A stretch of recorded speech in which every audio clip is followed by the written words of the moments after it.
Hello, all of you wonderful beings out there, and welcome to the stream. I am Razim, and this is Lost in Chaos Scar, Season 2, Episode 28, Paralogue. This is Chomper's Wish recap, as well as we will have a Q&A for Season 2 of Lost in Chaos Scar later on during this episode. Basically, we know that there was a lot of lore dumped on y'all over the last several episodes, so we're giving you guys a more condensed recap of what happened there, so you can, not have to watch all of that and go through all of that.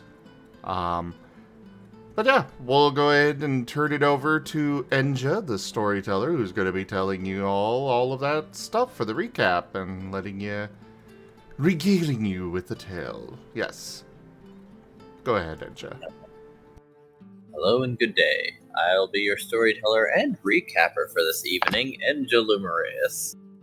I have played the allies, I have played the enemies, and I have orchestrated all manner of events that will be needing some more simplified explanations and a bit of note-keeping for everyone's sake. So I shall begin with the recap of the, let's call it just the time instance. So, going with what we learned in 3 segments. First, what we learned from the layer itself, what we learned from the time tears, and that last little bit from line 0. So, starting with what we learned from the layer itself in some order, we learned that Sigmund was born about some 60 years ago, and I'm going to ignore that. We learned that Sigmund was born some 60 or so years ago in the Daybreak Kingdom, and covertly handed over to an orphanage that secretly smuggles deviants out of the kingdom. His mother was the queen, and her name for her child was Ari Xavier Lockhart. Her relationship with her husband was not a good one, and she had to be very secretive about this. In response to Sigmund's birth as a shiny, the Incineroar King declared a bounty on every deviant that was brought to him alive so he could kill them personally. The Audino caretaker actually cares about the kids and hides them in a secret basement. After a year, an awful magic user outed her associates to blackmailing her into handing over a deviant's child because he believes they're inherently superior in magic. This is untrue. He intentionally mistreats Sigmund and taught him incorrectly, but Sigmund found a way to educate himself. Sigmund then killed his adopted father, heavy air quotes, by encouraging a heart attack in the bar battle. He stayed until he ate everything, loots the house, and leaves. Sigmund realizes he was unable to interact as he couldn't even speak a word, and people weren't interested in reading his cards, and found him suspicious being under a cloak. After a day, a friendly and idiotic Mindfu shows up and starts talking at him, but gave him food. Sigmund slowly learned to talk just to insult him, but was passively fond of him. Then, after a time, the Mindfu named Ciel just vanishes. Sigmund, able to speak at this point, decides to try and find him and leaves. Sigmund comes upon the library and stays there for a long time. The current owner is a mighty Anna named Edward. Bean is still present, and the party learns he's robotic, an all-purpose extraplanar observational unit that isn't in very good condition, actually. They also get their hands on Giratina's Bible and discovers that there is supposed to be a cycle of reincarnations for the gods that Giratina is exempt from. They also know that the library has a secret basement for all the original books, and all the ones on the shelves are copies made, even the books in the restricted section. Eventually, Sigmund leaves the library after it practically delivers him to the academy, where he stays and takes tests to become a licensed doctor, and signs on with the guild as a solo team. A breaks in at this point. He has a dangerous encounter with criminals that got his head cut off, but he could still puppet his body with psychic energy and reattach his head. He kills them all and collapses from exsanguination, or blood loss. Eventually, Sigmund just happens upon CL in a different guild branch on another continent, being ridiculously powerful, and after he took him aside to yell at him, he was then baffled by his abilities that just, quite frankly, defied sense. And one way or another ended up joining his team. CL was only good at fighting and didn't seem to comprehend teamwork or slowing down. Sigmund was furious and forced to become more physically capable. He managed to somehow cover everything that CL could not or just did not. CL seemed anxious that he'd leave and agreed to ask Sigmund to stay as long as he listened as best as he could. They became very fond of each other and even intimate. In some ways.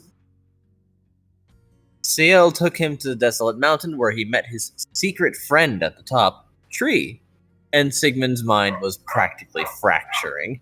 However, they went on otherworld adventures where things were much more dangerous. Sigmund eventually evolved. One day, CL got lost, and Sigmund did everything and anything to become more powerful. He went to Arceus' church and made crass comments during a service to get the god's attention, and left a saint. Eventually, he brought CL back, who had now been missing for a total of 17 years, and disbanded the team. Arceus still blew up Tree for how much Sigmund had been visiting her, and he tried to kill Arceus, and failed. Arceus withdrew their powers, and even some of Sigmund's soul along with it. Kalti took Sigmund to Marten, who tied him together with something that would let his hostility compensate for what was missing. Sigmund is now legitimately surviving on spite. On the side, they also ended up listing the aid of a demon god of sloth who would help rebuild Hell in exchange for a planeswalker spark and Nim working with him. They also gained a book, The Grand Ascendant, where the gods willingly broke the natural cycle to stop their forced reincarnation. They also turned Kalti into an Esper that seems to have vanished with Atrana when Artanis pushed him into another timeline. And that is part 1 of the recap.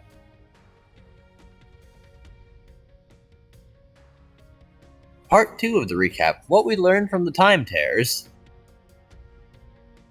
The Time Tears are rather interesting because they are the number representing which timeline they are, and we got them in no particular order, but I will be starting from least to greatest. In line 0, we learned that the world was very different before the loop started, but everyone was still a team, and Sigmund even seemed a lot more approachable and, dare I say, sociable. This man could, in theory, crack a joke. In 200, Kalti was very different in the past. Flamboyant but clear-headed, and able to clearly express his feelings and trust things that would happen as they needed to. Sigmund, Rala, Sarok, and Bien will stand against Kalti when he's doing something objectively wrong and fight with Kaza.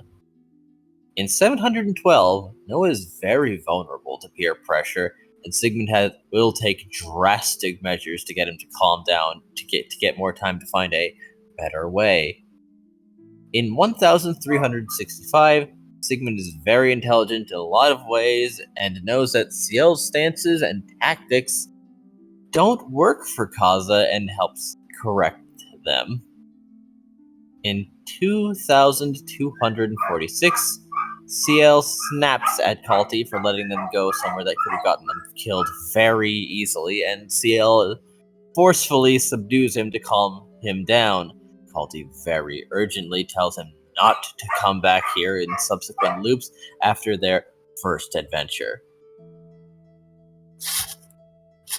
In 8904, Sigmund faces off against a very different party in his secret basement that served the gods, telling them he's going to fire the bomb in about 5 minutes.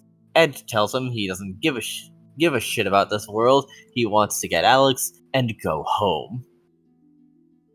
In 13,498, Sigmund finds out about his bloodline curse and murders his father and the royal guard, taking a mysterious stone from the king's corpse and eating it, making him the king and a psychic dark type. In 25,877, Sigmund is aware of when a timeline fails and usually just leaves with Kaza before it's too late. In 33,275, a party confronts Arceus, who is just the most despicable, reprehensible person ever and is waiting for Sigmund to come back and apologize to him. He even kept the soul scraps. Kaza's rage for a moment eclipses even that of Sigmund's. In 45,403, Sigmund and Vayne have the least personal battle to the death, and it seems even in Spiral, Vayne holds no ill will towards him. They might have even actually been friends. In 51,004, Sigmund is still able to find transient Vayne and helps him and a transient Kaza, dropping things off so they can be normal and maybe undo some of the damage they endured on their adventures. Transient Vayne seems powerfully intent on letting Kaza be okay again. In 64,295, Sigmund consoles Kalti and affirms that they do have a relationship that he can't quite put into words, as he tells Kalti about his friends and his relations with them, their past interactions, and anything else he needs to remember. And in 70,877, Sigmund is trying to find some way to keep the Kalti copies alive with piles of journals he leaves for himself. It seems that Kalti is fractured, and the copies have to return their pieces of Kalti to him to be whole again, but then they would cease to exist.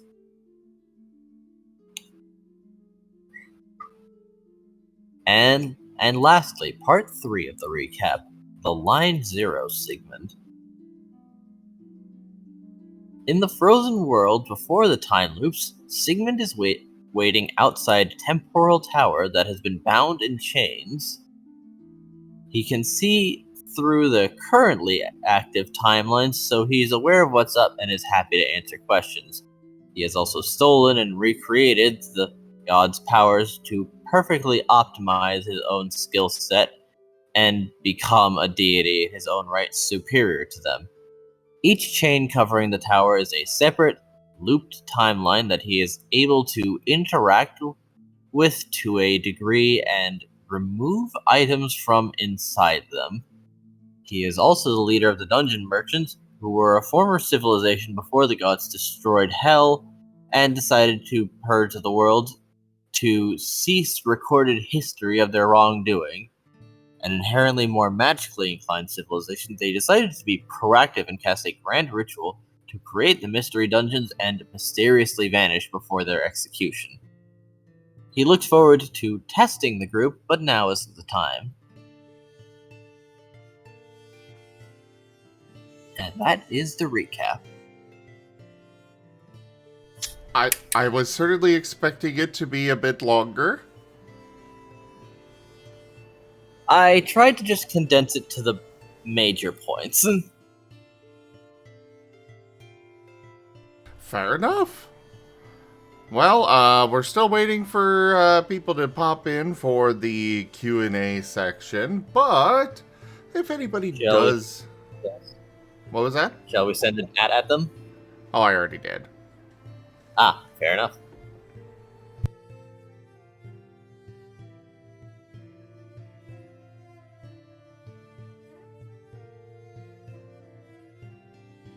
But yes, questions, ask away.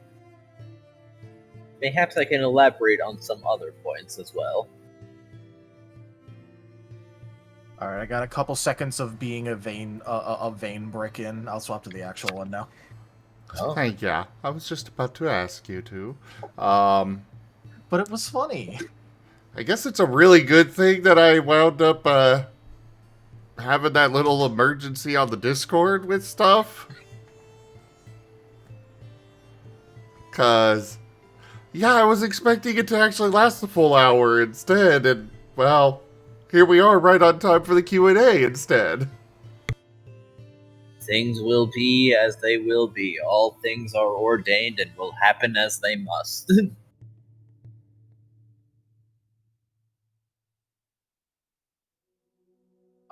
In other words, sometimes it do be like that.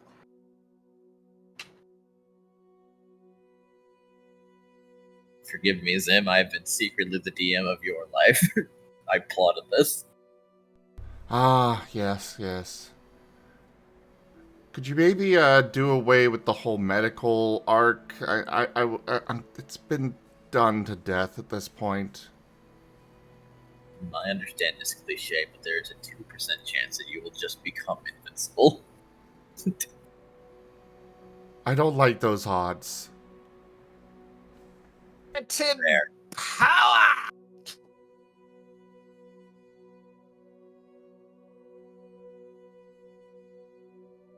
Why does Raharu have a C in front of his name right now? Memes from last night.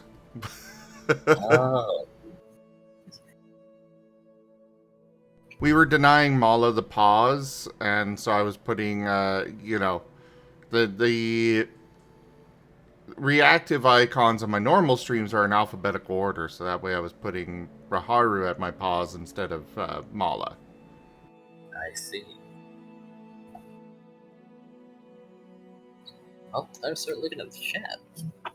Ah, yes.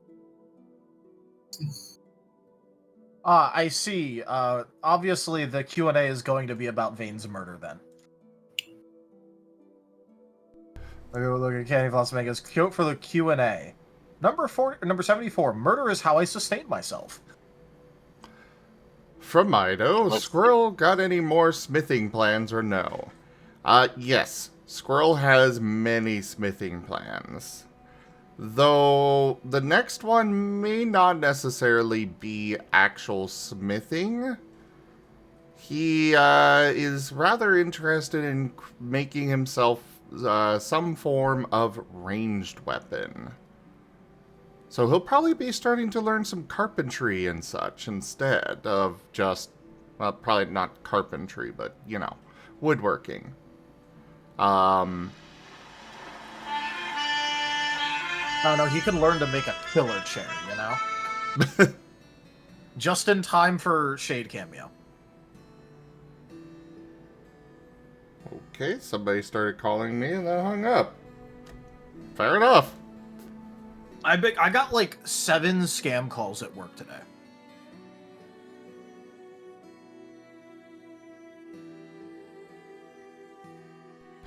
Yeah, the next weapon that Squirrel is wanting to make, I'm still debating on. I don't know if I want to go with a bow, a crossbow, or maybe try and figure out firearms. I mean, a crossbow is more mechanical than a bow.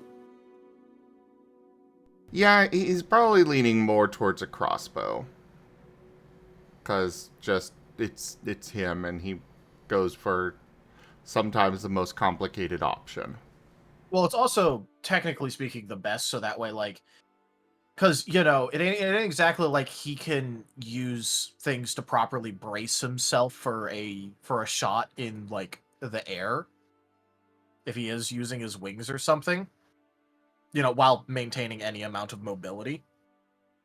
If he's using a bow, because, you have to draw that across your chest. That is true.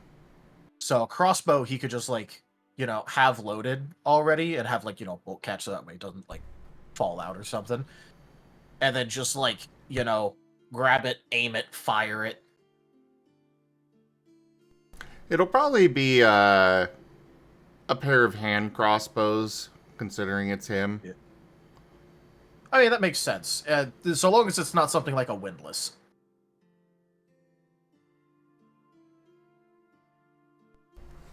We'll see what he winds up making, but he's going to be doing some studying and such. That is his current idea for what to work on next. He does have some little kind of gifts that he wants to... Well, I guess gifts may not be the proper term, but things he wants to work on for the others in the group.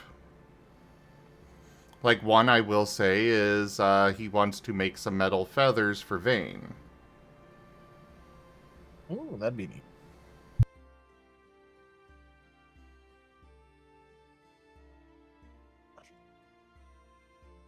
That said, while a crossbow would be probably more thematically appropriate, what about beating them with this gun he made? On the other hand, is he going to have the ability anytime soon to make a gun that because what I'm thinking is that it's one thing to just like, make a black powder weapon, but Squirrel fights in a like 3-dimensional space, considering, he also takes to the air. And it's a lot harder to have like more basic firearms in a 3-dimensional space. George, get over here. My cat's sitting outside my door just screaming.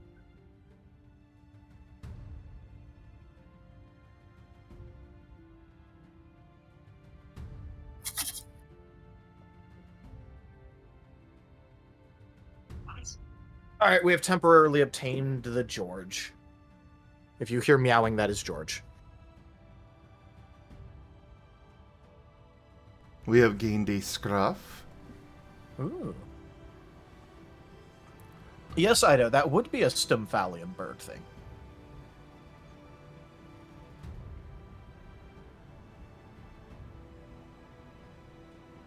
I was just thinking Skarmory. Yeah. That is also true. But, I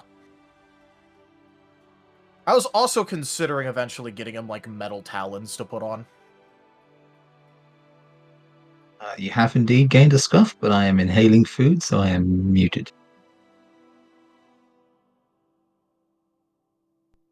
But yeah, Squirrel's kind of got some ideas for the others that they may or may not accept.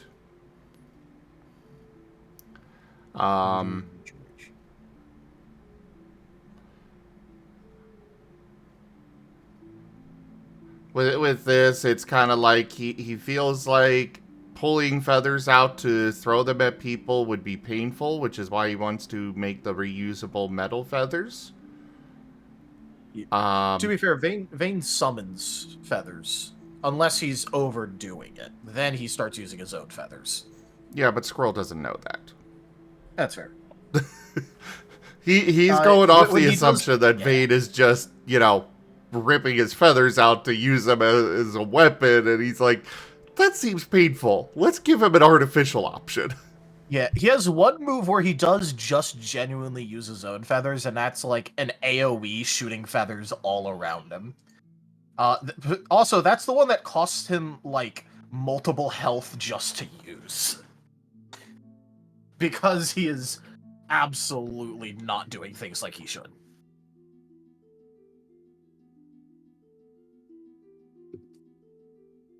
But yeah, any other questions from all of you? It can be regarding the story, it can be to a specific character, whatever you guys may have.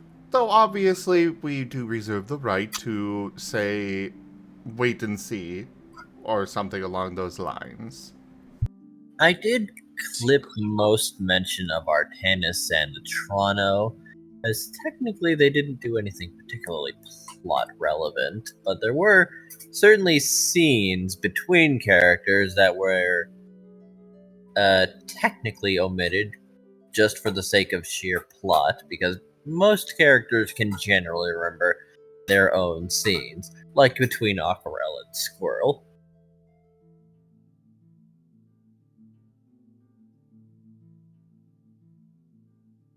Or Artanis' insistent flirting. He does do that a lot.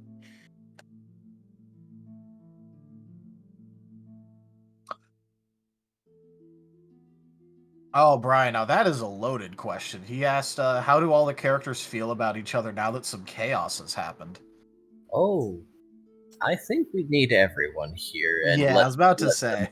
Talk in order for this to be answered. Yeah. Ido's asking if Domovoy is going to be relevant at any point. By the way, that town's name is Domovoy. Yes. Yes, it will be. Squirrel will make sure it is. Hey guys, heard there was food here. We had some chestnuts. Somebody was cooking. My food. None for Chomper. Sorry. But there was gonna be quesadillas and almonds. I heard there was gonna be quesadillas and almonds today. No. I got chicken, tila masala, and pidu rice. Don't worry. There's Don't worry. Q- There's something else you can bite onto.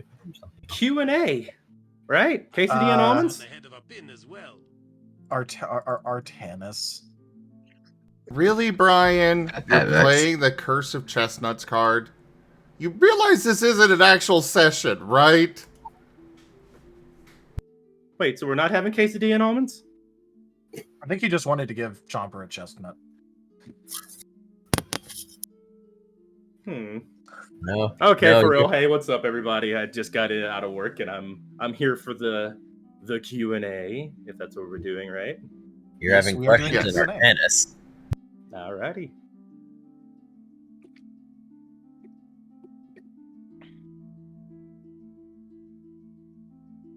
But yeah, for the smithing town, Domital, or whatever, Domovoy.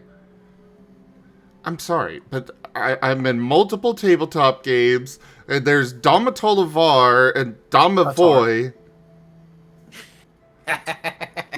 Understandable. I swear you two colluded on that. We did no such thing. I just said it the way, and it is spelled. It sounds the way it is spelled. Also, Chomper has received a question. So for the Q&A, Oh. how's Chomper from Toshime? How's Chomper doing in general? Yeah. Oh, Chomper's doing great. The Chomper and me got to have a snow cone, and I got to give everybody else snow cones. They're really buttering me up at my new gerb. Yeah. So yeah, doing pretty good. Yeah, that just kind of worries me. It's like, they're really buttering you up, and I'm just sitting here, the pessimist in me, or whatever, realist, what is the term? You're getting it. You hit both of them. It could be No, either there's or, I one guess. that's specifically, like, pessimistic about the way society is. Yeah. I'm forgetting the term. I now you got me trying to figure out the word. You're How? jaded. You're usually full of You're cynicism. There it is. I was about Huh? to say, technically speaking, all Cynicism? of those words that you said are in fact Yeah. correct. Yeah, cynic Well, is yeah. Yeah, I'm jaded to like society and all that jazz. But I'm with you. But I know that they're pretty much buttering a little bit. They're trying to retain. They're trying to get retention. But to be honest, they did show us a video of like a doctor kind of like, you know, a bit short with a collar that we were trying to help him with. So they're being honest. They're not. They don't like hide it. They're just trying to not have us run away screaming, you know, with snow cones. Welcome in, artificial magpie. But yeah, cynicism. The cynicist in me is looking at all this buttering up and being like, okay, so how badly is Rex going to get absolutely destroyed by this job? I am hoping not so much it is going to be a taxing job, but At the end of the day, I've had experience in this field. I'm pretty dang determined, and my determination is rooted in the fact that I want to be able to support my family here. So yeah, I'm gonna do whatever I can. So they could I could have a terrible day, but as long as I get some support and hugs when I get back, and I can still do this, I think I'll be just fine. Also, the Domovoy is just guaranteed to be relevant because there's like a bronze rank dungeon here, and it's like the closest bronze rank dungeon. It's also got a silver rank there, I think. Oh, It Toshi does. is correct. Yeah, but regardless of dungeons, Squirrel is going to make sure it's relevant because it is relevant to him specifically as the smithing town, and he is going to make sure that even if he's going by himself, he is going there. It's really funny because it's been here since Season 1, whenever Scruff looked at those maps. Yeah, but I'm Squirrel... reading the notes on them now. I don't believe that Squirrel ever found out about it until right before the wish went in. Because he was going to the store, to the guild store, and was like, hey, got any ores? And they're like, no, you should go over to the smithing town. And he's like, what? The No, what? no, way Fireworks in his back head. in season 1, Scruff did pass on that he'd read up about the 4 different towns. Yes, but it's also Squirrel. You know, was Squirrel actually paying attention? Probably not. Here, Lost in Chaos, I put Squirrel's reaction to hearing about the smithing town. Mm. Oh, did you now? To be fair, if it's season 1, any one of us, it's kind of hard to pass information on. We were kind of going. Let me see. Oh. The what? Oh, snap. I'm going to bring it up for y'all, too. Give me a second. I'm just going to close the screen for a little bit.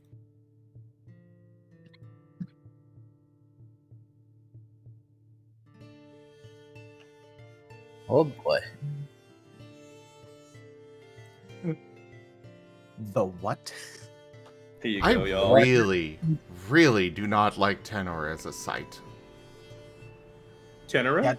Yeah. Tenor's kind of garbage as a site, Oh, but it's Tenor. also Is it- the automatic Discord one, so like, you know. Yeah. It's like 9gag, isn't it? Tenor? I don't even know what Tenor is. It just Well, seems like 9gag. I to don't me. know anything about the site. I just know that trying to share links from it on OBS results in this mess. Ah, I see. What the heck? Oh, they're everywhere. Yeah. What the heck? How's that happening? What? I don't know. And half the page is transparent for some reason. Interesting. But anyways, back to the Q&A. There is one interesting thing of note, however, that Oh. there is technically one rank between Rookie. Koyoliolio raided my stream with 18 viewers. Speaking of rank. Koyo! Leo, Leo, Leo, Leo, Leo! So, yeah, your raid message got very much blocked. Marten. Raid message blocked. Oh no, that's quite the interesting thing to be putting in chat. That's I'm guessing it's a door. Yeah, I mean, I went ahead and clicked allow on him. It's fine. Yeah, that's fine, that's fine. Yeah. I just fine. love No, how the don't touch my knob was blocked, but play with your knob was not. Really? I know, right? fascinating. But anyways, hello there, Koyo. I hope you had a great stream. Welcome in, everybody. I am Razim. We are kind of doing a tabletop RPG right now, but it's more Q&A. We're doing more relaxed stuff while before the actual session begins, and we start with Season 3. We just finished one of our seasons, and we did a little bit of a recap, as well as we're answering any questions you as the audience may have. Mm-hmm.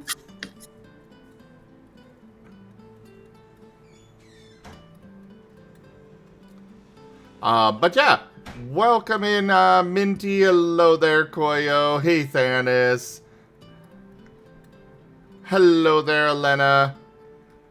Welcome in, everybody. Welcome.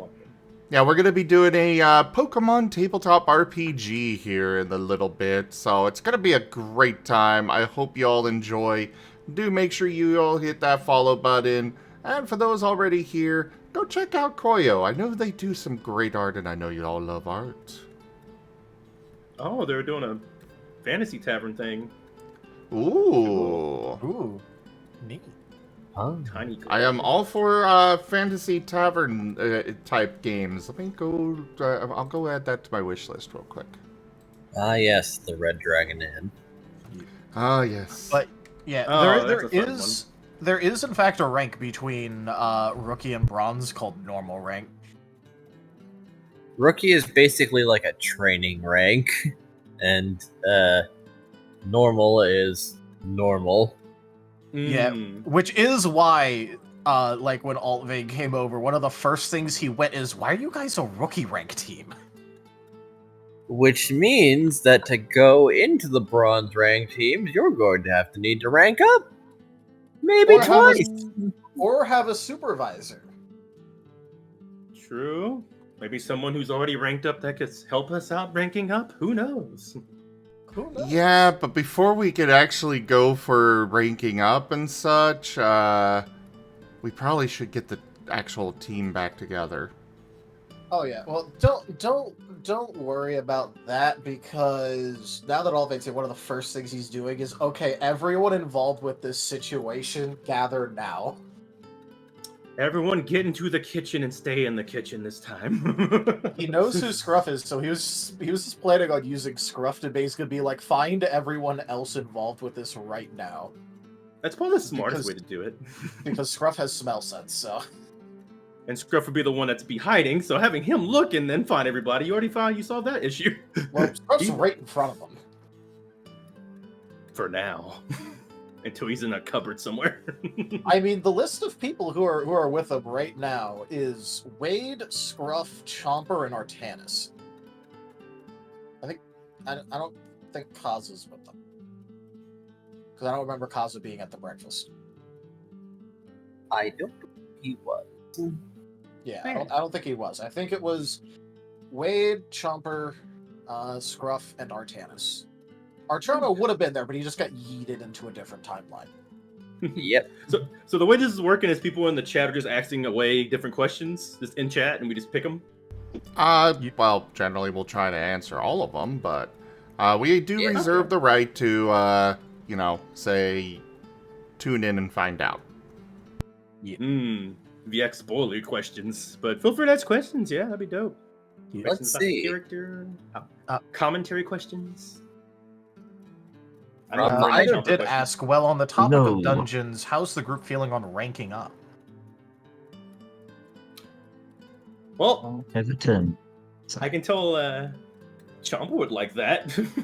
Chomper would just generally like to be able to exert a lot of energy that he has not been able to do. I mean, Chomper, it's not that secret that Chomper likes the idea of ranking up. He's a bit of a gamer, so he has that concept of ranking up like in the games he played. So, in getting more power, getting stronger for his friends. So, ranking up would be a nice thing. There just hasn't been really time to focus on that. So, yeah. Definitely On the thumbs plus up on side, that. Vane did make our file be not completely atrocious horrendous. The team file, Things that is. keep happening. I'm here. Hello, Hey, Raharu. here I'm Chomper.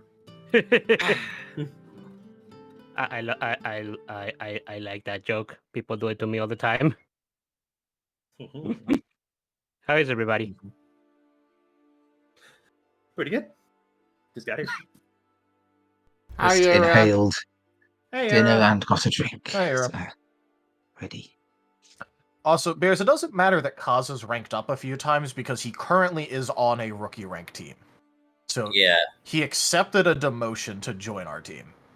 Indeed. Hey, Era. there were reasons for this. So Now, I know that Pyroclast will not be joining us for the recap. He's not able to, but we did have that question from earlier of how the team feels about each other. The characters feel about each other now that some chaos has happened. From Brian. Ah. Well, Who goes first? That's a good question. I was about to ask that. I think the most fair way to determine this would be dice roll. Okay. let's just Alright. do alphabetical. Gotta load up fantasy grounds. Give me just a I mean, second. alphabetical is also. Alphabetical Also a is a thing. way to do it, but then that Why did you? I win. Why did you roll the d6? I haven't got that dice. I thought we were Was that playing like the score choosing engine. what slot goes, or like? I was planning to roll and base it on the the voice chat here. The way I've got everybody arranged here. So in this Oh, okay. case, that would be you, Vane. All right. Do you want me to answer for? Do you want me to answer for normal vein or the alternate vein that's stopping by because of the Well, wish? Oh good Normal. god, alternate Vane. Normal Vane had that one big scene in the first season. We don't need you to recap that. Oh, You've Normal told us. Vane. don't worry. The alternate vein already had a rant. He only gets one. Okay, cool. He only gets one per timeline. Last time Vane gave us all his feedback of how he felt about us. We all had a big existential crisis moment. These moments. Apart from Scruff, it was just like, yeah, that sounds fair. Yeah, Scruff was like, that was all very fair. I should go be useful with Singman now. So either way, go ahead, Vane. I'll go ahead and answer for normal vein because, Yeah. more interaction could actually answer for everyone here. For Chomper, the opinion has been rising slowly. Woohoo! Mostly because, Chomper has been trying. There was the whole snafu with the wish and all of that, but he also can't really blame Chomper for that. It's just more of like okay, come on, this now. But it wasn't like a personal failing of Chomper for it to happen, so like he's not too upset about it. It's just more of him being an anxious mess like normal. For Wade, he's getting a slowly more positive opinion as well, which means that Wade is actually like ever so slightly positive at this point because Wade has yet to cause any problems, actually, really. Like, the most problems that he's caused is, like, his little feud with Paz. And, like, with what Vane knows, like, yeah, you know what, understandable, just don't let it affect the team. For Paz, it's mostly the same thing, it's just also, like, again, he just kind of feels like most of the stuff is for those two is just related to trying to deal with each other. Also, Paz has kind of been avoiding him, so like he Yeah. hasn't exactly had too much actual interaction with Paz to have his opinion change. Scruff, he's actually liking how serious Scruff is about the job he was given. He's also noticed some other things, but at the very least, he's just like, one, I don't know how to deal with that. Two, he's being serious and responsible, so I'll take it. For Squirrel's just been avoiding him, so like he's still being steadfastly as neutral as he could possibly be according to his agreement. And is just being like, okay, I'm going to be neutral. I said I would be neutral. The apology was accepted. He can avoid me all he wants. I'm just not going to do things. Thumbs up. For Pyro, I'll answer anyway, even though he's not here. Unsurprisingly, still negative. He did straight up call him, Kaza, and Scruff murderers in front of everyone. And threaten him with Edge. Yeah. He's apologized for it, but like Vade is still kind of spiteful about most things. So it's still kind of negative opinion, not that he's really letting that show. He has a very negative opinion of Edge right now.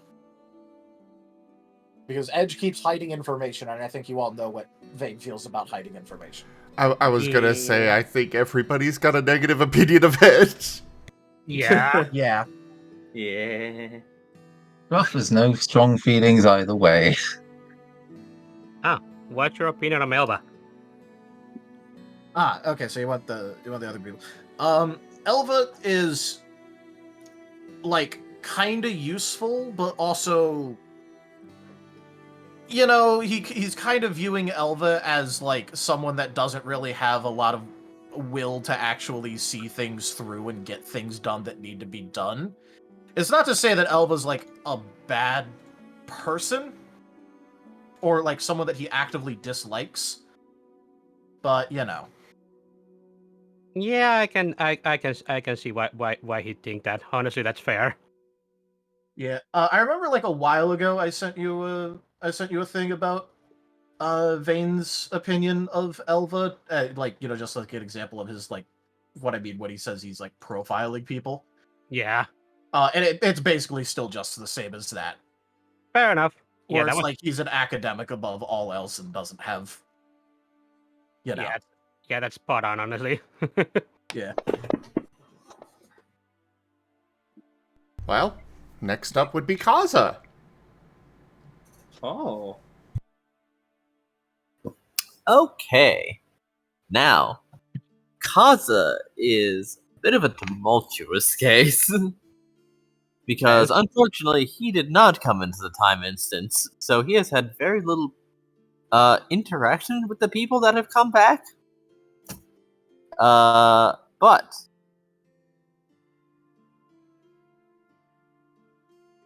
starting with Squirrel, he thinks that Squirrel needs help and maybe is not sure what is good for him exactly, considering that they are an amnesiac that with their last serious interactions he was going to basically drag him and keep him to like be seen by professionals whether he wanted to or not. And that didn't end up going terribly well. Chomper? Well, no. All things considered, he doesn't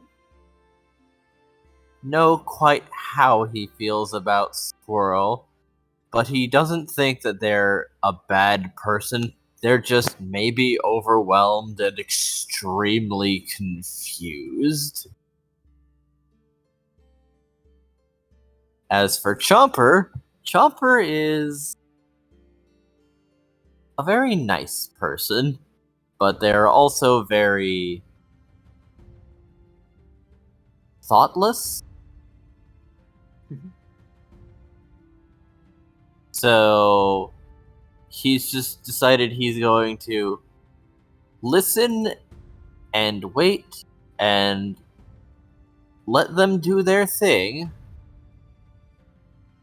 so that he can advise them when there is something that he can advise about. They have had their moment, after all, where he informs Chomper that as long as he's going to keep trying, he's going to give him as many chances as it takes. Vane is mayhaps the person that needs the most help, but also the one that has done the most for him in a very clear and identifiable way. So Vane is friend-shaped and friend, and I'm affection at him. even though he is very awkward and very dumb when it comes to emotional things. So I'm going to have to spell this out very clearly for him. I mean, he has a plushie of Bay now. It's hard to get any more friendship than that. That is true. This is mine. To if I'm pretty sure that's also kind of how he feels at times about the actual Vin. Steadfast supporter. Mayhaps. Thank you for that follow, Artificial Magpie. As for Paz and Wade, now there's an interesting situation, but he can empathize with Paz for just not even knowing what to do or what maybe he is supposed to be. So, like, he's definitely going to be very sympathetic towards Paz. And as for Wade, he doesn't know a lot about Wade, but he thinks that Wade could stand to be a little nicer, actually. Yeah, that tracks. That makes sense. And Scruff. Oh, poor Scruff. He doesn't want to pick him up, but he wants to, like, find some way to get more people to pay attention to him. But also, Scruff seems like to be cognitively disassociating. And, oh boy, maybe we should be a little persistent when we're talking to him, oh gosh. But then things keep happening, so Kaza can't do it himself. Things keep happening. That's just the name of the game, really.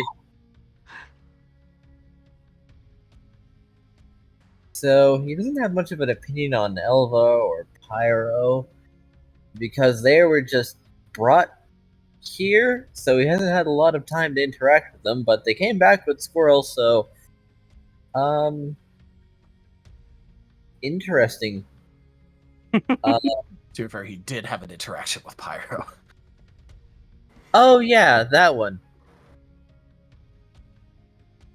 Out of politeness and to keep the peace, Kaza will not speak of what he thinks of Pyro.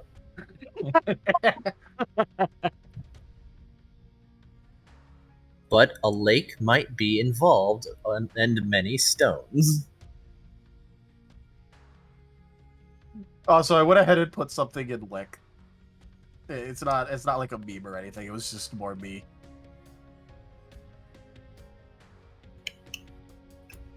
I decided to go and find the thing that I was talking about when I mentioned Vade. Yeah. Oh yeah, what Bane thinks of Elva. Fair enough. Yeah.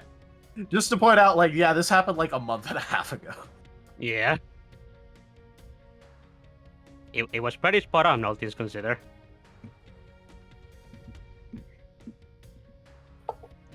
And I don't even watch the side game. All right.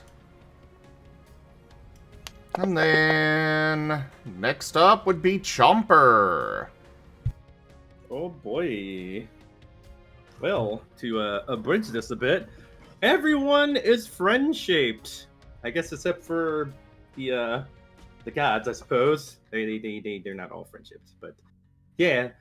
So, but the gist of what goes on with Chomper is he's not very logical when it comes to everything, doesn't know everything, but he's very emotionally, passion-based with his thoughts on people and what his notes can, keep up with. So going down the list, Paz and Wade, probably the closest to like friends in the team he's gotten like by talking recently when it came to like the team that was together for a while. Because they've, had a lot of moments talking with each other. He definitely wants to help both Wade and Paz get along. He sees them not getting along like almost like two almost siblings not getting along, or like two friends that are really, really close not getting along because they have the same body. So he really wants them to just get along. He wants to help them with that. So he's worried about that with him. Pyro is new friend that did not make a good impression, but Chomper is easy to forgive, bad impressions if they're trying. And according to Chomper, Pyro's still here. He said sorry, and that's enough for him, pretty much. So yeah. When you say sorry, you're pretty much good as long as you don't do it again, basically.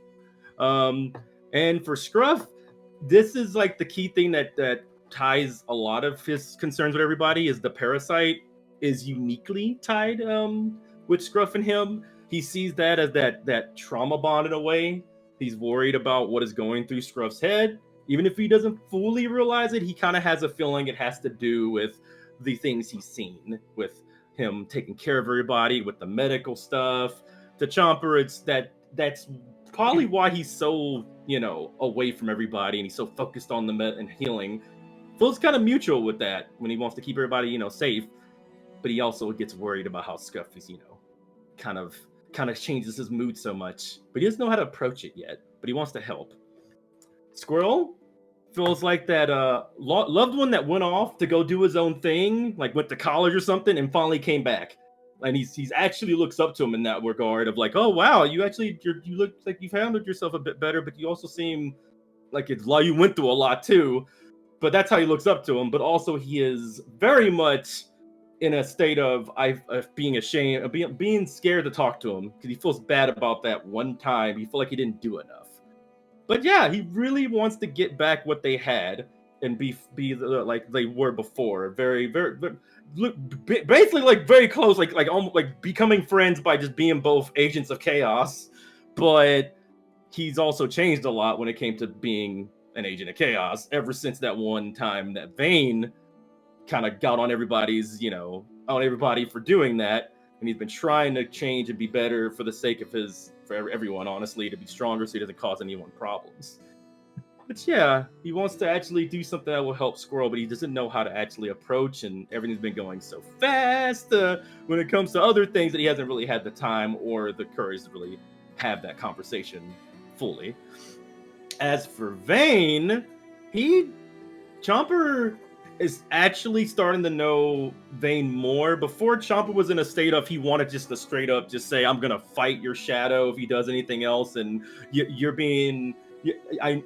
still in that kind of state of now, but he's more understanding about what's going on with Vane and how the spiral works, how those tiers work.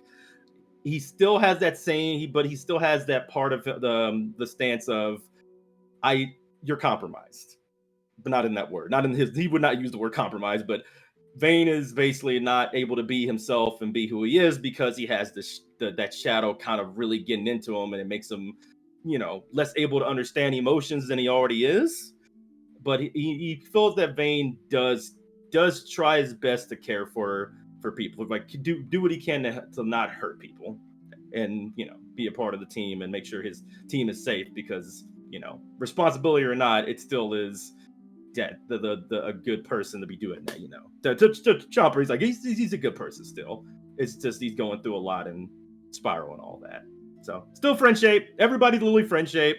I think the only person that wasn't friend shape for a while was as we know, Kaza's dad.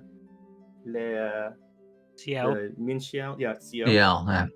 And that was mainly due to Chomper's his relationship with parents. That he saw what he was doing to Kaza when he didn't understand, and as of late though, he's been back and forth with like being like, oh, I understand him. I feel like he's kind of like he feels a little kindred of how he acts, but also he sees the bad, which reminds him of himself a lot when he starts going a little so much that he's not realizing he's hurting others. He sees that, and part of him kind of sees that too and relates to it, but also it's not in a good way. It's that way that made him feel bad when Vane pointed out all the bad things he was doing by being Chomper season 1. So yeah. If I was to continue, everybody else in Squirrel's team still friend shape, just doesn't know them, but they basically get instant friend shape because they were friends to Squirrel and helped him while he was away, and Squirrel's alive and seems like to be at least getting better, and had proof of that by showing that with those fidget toys, and everything. That's growth right there. The fact Squirrel isn't just immediately running off somewhere shows Chomper that Squirrel has grown up a bit. So it's like a different, more in control Squirrel. And as for how he feels about Kaza, he actually still is very grateful for that one time and the treeway, and from there just kind of wish he had more time to talk with Kaza, because he's the reason why Chomper is actually understanding and leaning more towards his empathetic nature from those conversations. So yeah, basically, when he knows how connected he is to Vane as well, and that connection kind of goes right to the one thing he's able to understand easily is the connection from Kaza, Noah, and you know who. So yeah, basically that's also why he's actually, and much like CL, Noah has that kindred spirit with Chomper. He feels like he kind of understands a bit of the trauma that Noah's going through when it comes to how he's been treated. So he actually really wants to help him due to that. And of course, those little friend moments of Noah helping him give all those gifts to all his other friends, making the friendship badges, being, you know, close friends with Squirrel. He wants to save Noah. That's the big motivation. I can keep going. Last thing, Sigmund. I think we have a whole. I think we'll cover that on the recap, maybe. But we've learned a lot about Sigmund, and Sigmund's been a big part of Chomper, kind of both, you know, realizing just how immature he's been being, and how his chaotic nature has been something he needs to check, and also just understanding him more and more from just seeing him as literally a really powerful person from a god at one point, like maybe something to be scared of, like what a god could be, to just like somebody who's just, you know, nice and really powerful, to now very Pokemonized. I would say humanized, but you know, someone who's gone through a lot of stuff, who's the reason why they want to fight the gods is due to all the stuff they've been through. So yeah, through that empathy, he's really wanting Sigmund to succeed in being happy and not basically going and succumbing to all this spite. That's another big one for Chomper. So he cares about Sigmund. I will remind you that Sigmund is literally surviving because he's spiteful right now. You might not want to lower his amount of spite. Yeah. Oh yeah, no worries. It's one of those things where it's not so much he wants to lower it right now immediately and then have him where there's nothing left. He wants to, in the words of Dante, fill his dark soul with light. He wants to give him something there that's gonna hold him up when that spite is gone. Because the moment he's done with that spite and he gets what he wants, there's nothing left. He's that's it. And we know what happens. So yeah, you actually got that correct. Yeah, Chomper wants to make sure there's something else there. So yeah, I think I covered everything. Samantha cool too. She can really punch. She's a great teacher. But yeah.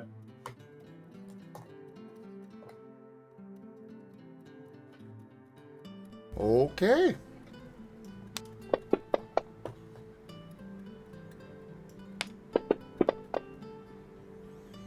Next up would be Paz. This may take a while since I have 3 characters to go through. Okay. Well, I suppose I'll start with Paz. And I'll start with Chomper. The way Paz feels about Chomper is that at first he just thought that Chomper was just very annoying, but he has kind of warmed up to him ever since he began like trying to interact with him more. And he's also the person that has kind of been directly helping him when it comes to trying to find things that he enjoyed after Kaza gave him that advice.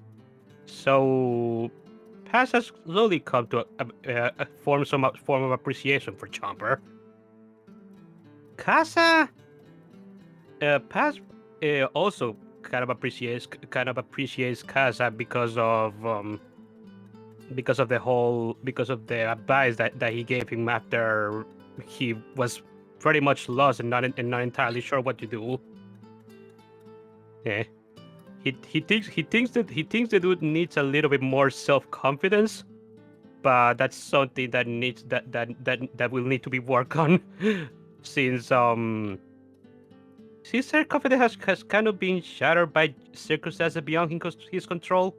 So yeah, for Scruff, well, Pass is kind of neutral towards Scruff. I mean, he can hold a conversation with Scruff just fine, but he's not entirely sure what to do about those instances where Scruff just suddenly begins talking like a completely different person, like he has another personality, like just like himself, but it doesn't seem to be the same thing. And he's not entirely sure what to do about that. Paz doesn't understand Squirrel, and but he doesn't exactly have any animosity towards Squirrel either. He just doesn't understand him from before he left, and even after he came back. We haven't really been able to do much interactions, so he can't really have much of an opinion on Squirrel other than made a little bit of trouble for us, unfortunately. When it comes to Bane, Paz just kind of sees Bane as the most competent individual of the team. He kind of looks up to him, honestly, and he's kind of he was very sad when Bane told him that he disappointed him. And but unfortunately, after the whole Dark Spiral thing, Paz had just been very afraid of Bane, because I mean, he just kind of exudes a menacing aura, and even though he can still talk with Bane just fine, there is always that intimidation factor. Okay, when it comes to Wade, Chomper, what Wade thinks of Chomper is that he's very empathetic dude that falls a lot, but keeps bringing himself back up and keeps going. So he likes his determination. Casa is kind of a bit awkward. I mean, the first minute that he had with Casa, Wade just kind of insulted Casa's dress, way he dresses. They kind of then began talking normally for a while, and then Wade realized that apparently Casa is being similar to him. He's actually capable of holding astral energy inside of him. So at first he thought that Casa is a potential saint of this world, and then he realized that the gods of this world are utter crap, and that's not a good thing to be. So now, he hasn't been able to speak to Casa after finding all that out, but he's going to be pretty awkward now. Oh, I forgot to mention what Paz thinks of Pyroclast. What Paz thinks of Pyroclast is... Wait, actually, I don't think Paz has interacted with Pyroclast much. Every time Pyroclast has been about, it's been Wade that's in control. And the one time that it was with Paz was at the beginning of the time instance. So yeah, Paz doesn't really have any thoughts about Pyroclast other than, well, he probably just thinks he's stupid for what he did after he was told what he did. What Wade thinks of Pyroclast is actually kind of the same theme as Paz, but Pyroclast did decide to try and make up for it, so he's not a lost cause in that regard. Scruff? What Wade thinks of Scruff is they haven't really been able to interact much, Scruff and Wade. Now that I think about it. So I'm not sure if there is much opinion on him. I suppose from what he has seen, I think he thinks that Scruff needs to work on just bumbling away to wherever his nose makes him follow. But at the same time, at the same time, he does appreciate Scruff's determination of being a doctor, or rather being the medic of the team. So that's a positive. And Wade and Squirrel literally have had no interactions whatsoever, so he has no opinion of him. As for Bane, Wade pities Bane because of the crap that he's going through at the moment with the Dark Spiral messing with his head. But at the same time, he's kind of Ido Things tipped $20 Afbork Razim coins. Ido, thank you so much for that tip. Thank you for supporting the channel. That is the first tier of tonight's tip goal completed already. nice. Yeah. So Wade pities Bane because the whole thing with his mind being affected by the tier 3 fire spiral after he learned what that thing actually means. But at the same time, he's also getting a bit irritated at Bane because seeing the monster he becomes in one of the timelines just seems kind of ridiculous to him. A being that is apparently able to fight with the legendaries without their blessings. And at the moment, Bane, the current Bane, while he has not been able to see what he's capable of when it comes to fighting, he's also just exudes an extraordinary amount of dark energy. That's so, and that is something to be afraid of. As for Elba, what Elba thinks of Chomper is for the few interactions that Elba has had with Chomper. Chomper kind of reminds Elba of his little Charmander Vex, and that's a bit of a good thing and a bit of a bad thing. He's hyperactive, but he's determined. He's joyful. He's very friend oriented, and well, Elba is also a friendship dude, so he appreciates that.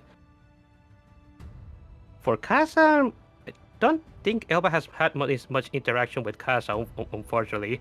I think the only interaction that they had together was a bit before the time instance where Elba was looking for Squirrel. Pyroclast.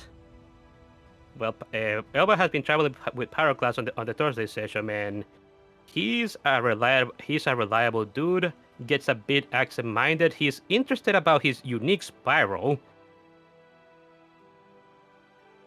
because Pyroclast's spirals is unique in the sense that usually spirals makes you more independent-minded, while Pyroclast's spiral makes him bit more submissive instead.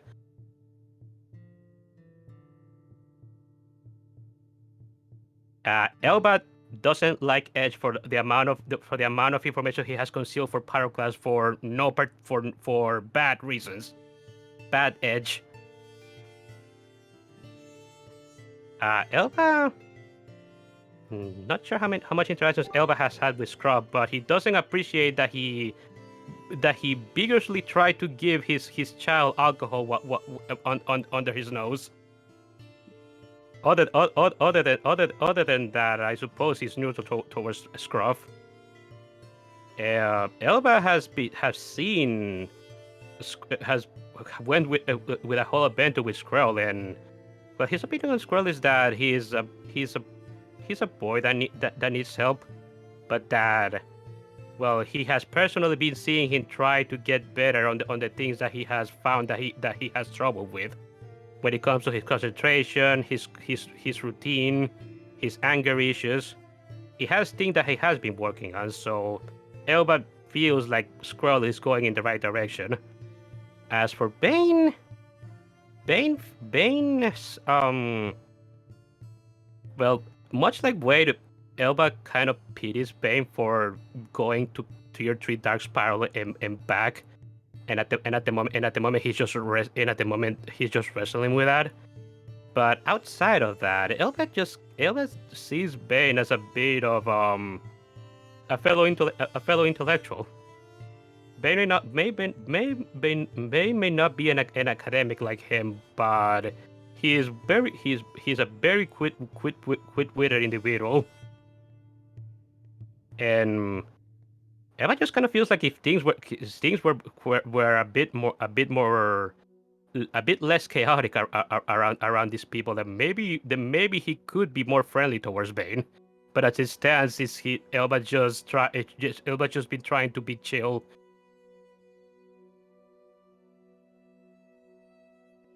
I think that's it.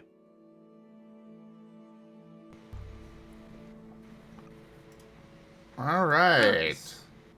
Real quick, we have so many characters. I had 2 important ones that I did not say. Okay. What's up? Just real quick. Well, for one, Nim, they of course are found family status. Still thinks of them fondly, even though they're gone. Misses them, and of course, literal father figure to Chomper from the time he was there. Every time he cooks, still thinks of him, and may have more moments in season 3 as well. Hope he's doing okay. Maybe one day you'll see him again. Artanis started out as somebody who reminded him of bullies from his initial, actions with him and as well as the squirrel. As of now, again, like I said, Chomper is one of those, if you just say sorry and you move on and you don't do it again, well, thumbs up. That being said, he is recently confused about the current thing he's done. I don't know if that's been fully addressed at all. But yeah, other than that, brain rot. Invokes brain rot for reasons. But yeah, that's it.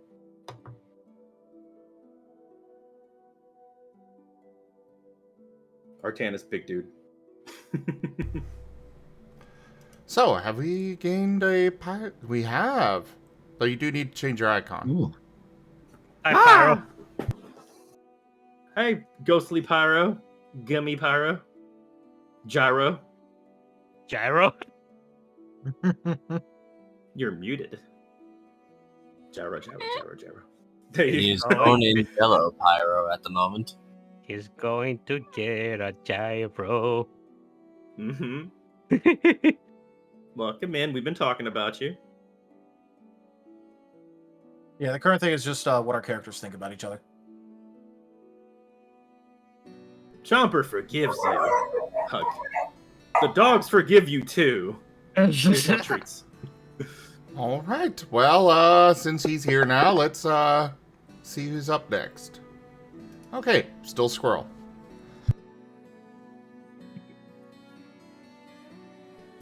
All right. For Squirrel, he likes Chomper. He sees Chomper as a friend. Though Chomper did go against Squirrel when he was trying to get away. And he's still not certain how he feels about that. As for Paz, he kind of likes Paz. Kind of the best that I could say on that. Like, there's good and bad on there. After all, Paz was shooting people in the head when he first met. But otherwise, he seems to be better. As for Wade, I don't know if Squirrel and Wade have actually interacted. They have not. I said Yeah. that when I was... So, no opinion. For Elva, Squirrel really likes Elva. Elva's been a calm help to him, and he really appreciates Elva and for the adventures and such that they went on. Kind of the same there with Pyroclast. Squirrel really likes Pyroclast. He's a little aloof at times. But he kind of sees Pyro as a bit of a brother. He does not like Edge, but he is very intrigued by Edge. If he had his way, he'd probably take Edge to the forge and probably try and figure out how it works. But that's you know, he doesn't like Edge and all the secrets and stuff. For Scruff, Squirrel mostly does not like Scruff. But he also does not know what to think of Scruff. Because there have been so many different, completely contradictory interactions with Scruff that he has no idea what to make of what the hell's going on there. But he does know that Scruff confronted Pyroclast, and, well, Squirrel does not like that.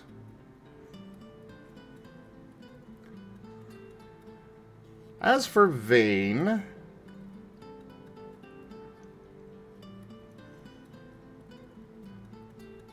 he doesn't like Vane.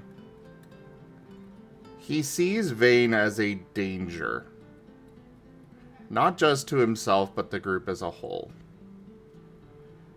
At the same time, he sees himself as a bit of a danger to the group. But he's been working on that himself, and he has not seen any evidence that Vane has made any efforts to fix that. He is basically just sitting here waiting for Vane to wake up one day and try to kill the entire group. And he is keeping an eye out for that. And there's some stuff where it's like, you know, he's kind of,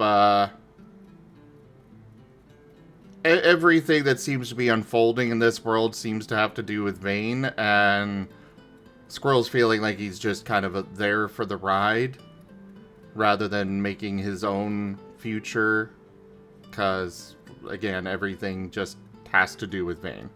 It all comes back to Vane. And he doesn't really want anything to do with that.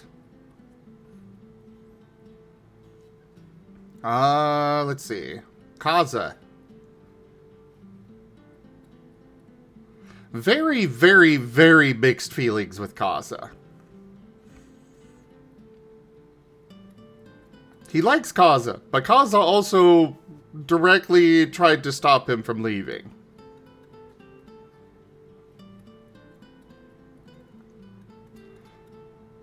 And he has no idea what to feel on that front. Though he does very much feel remorse for the harm he caused. But he also doesn't know how to feel about Kaza as a person. And yeah, I think that's about it for Squirrel. We got 2 people left. Coin flip, coin flip, coin flip. Pyro!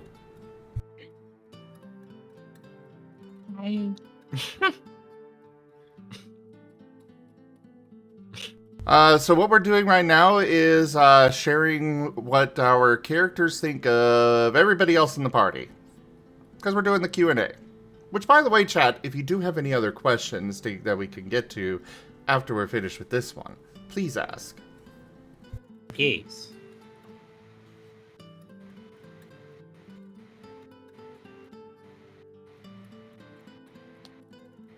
Okay. For Chomper, it's more on the positive side. Yay. Because again, being with Squirrel and hearing the things about them.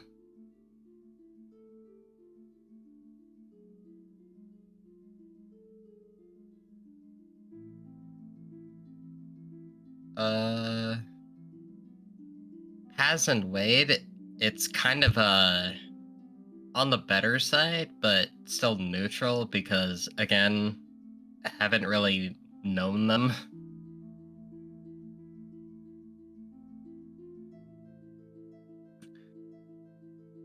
Scruff, he wants to be a little more friendly to him,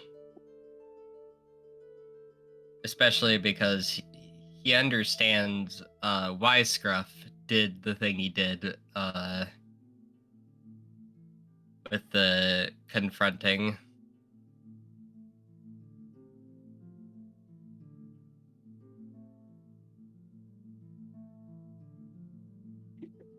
I'm gonna save Scroll for last because he has the most I have on.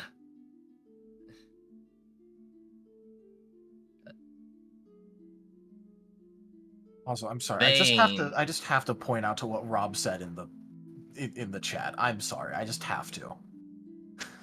What happened? How did you hurt yourself with an Were you just orange? throwing it up in the air and it hits you in the eye? Like, what were you doing? No. It is a Terry's orange. It is a candy with a hard outer shell that you are intended to break to get the No, inside. it is. It's Oh. not even that. It's literally an orange made out of chocolate with the core and then all of the slices. And I bonked it on the edge of the table, on the edge of the desk, and the whole desk vibrated. And I went, "That's a bad idea." So I bonked it really hard on my knee, and my knee disagreed with that. Ow. And then I zoned out, Okay. and I bonked myself on the head with it. Had a pause of, there's the pain. You are a danger to yourself. This thing is fucking solid. It's What not is- broken yet. So, in other words, you gave yourself a concussion with a chocolate orange. Yes. Season 1 energy over there. Okay. My head hurt. Mala, your fellow Brit on display.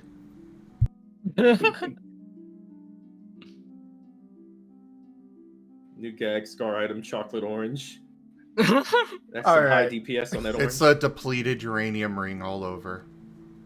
But Magpie, you and I both know all the adults are asleep. Let Rob. Magpie. we should let Rob recover.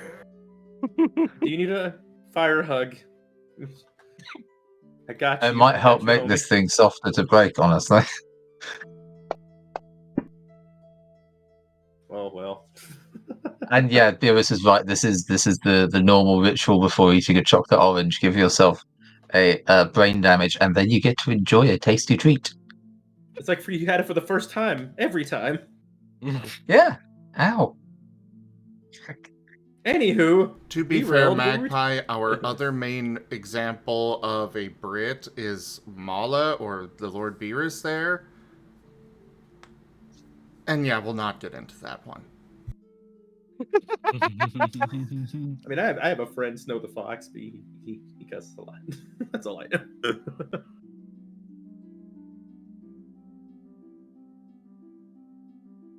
And I like how it was about to go on to Vane with that. Yeah. Yeah. Continue there. Continue. Hey, I typed it in the chat because I didn't want to be too intrusive. I'm sorry. I had to point it With out. all that. I had to point it out. I'm sorry.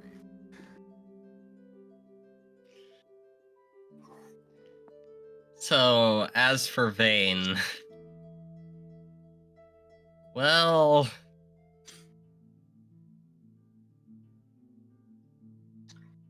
he views Vane still as a danger, but more on monitor now rather than do anything.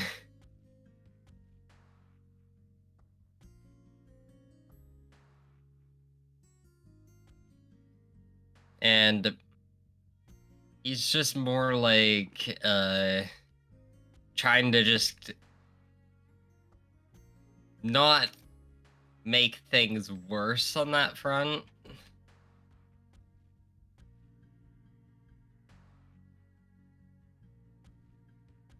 Yeah.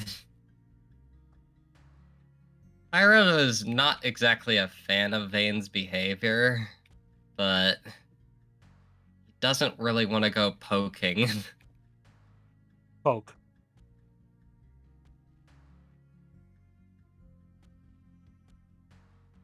So he's Probably sort a of good just, idea not to poke the murder bird.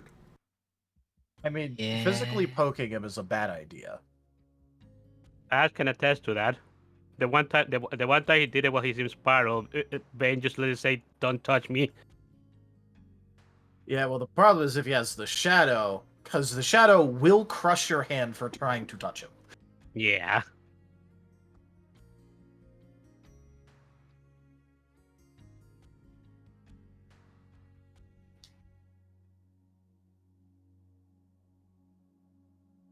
I guess And yeah, good. yeah. So basically, Vane is sort of like that.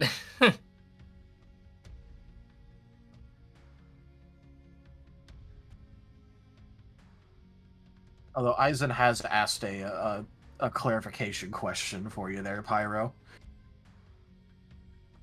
Question: isn't Pyro also a dark type with a history of murder? I And he think said that was. wasn't half of the Thursday group dark types with some history of spiraling heavily in murder. I think that was just Aquarel. I don't think Pyroclast has murdered anybody with his Spiral. No, he hasn't. If anybody's murdered somebody, raise your hand.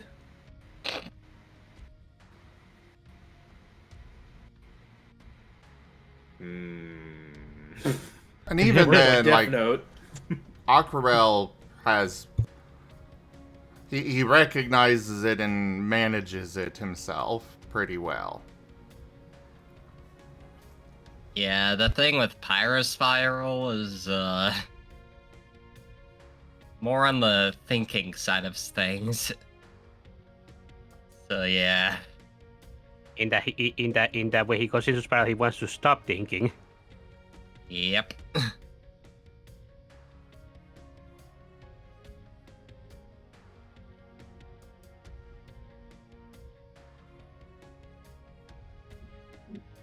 As for Squirrel, well, he is reminded a lot of himself a little bit.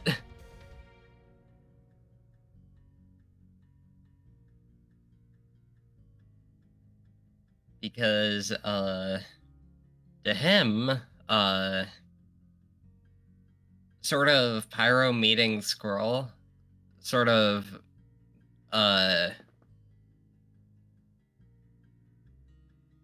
basically was sort of a... Rank up! Hold the line! This hamlet shall not fall. Rockamatzi raided my stream with 6 viewers.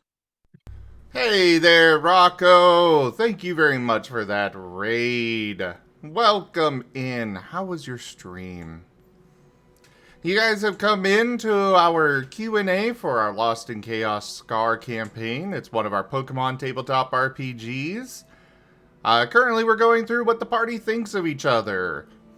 And then later this evening, we'll be moving to the Season 3 start for this campaign. Ooh, Mario Kart is always a fun time. Welcome to Mario Kart. But yeah, I will be in the chat from here, but thank you so much for that raid. Thank you for sharing your community, Rocco. Guys, go check out Rocco.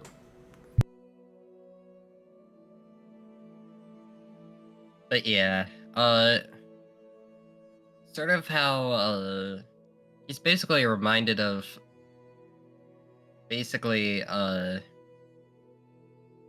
Alex a little bit.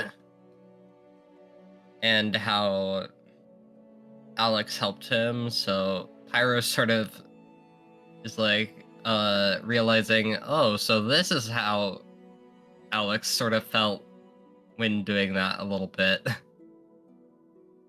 And Pyro sees Squirrel as someone to protect, definitely a good luck charm because he's accomplished more results on info trying to find his friend than the 3 years he was wandering.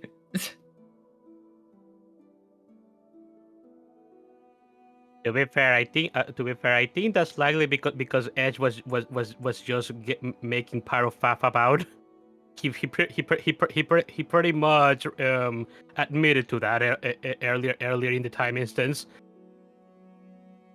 Yeah.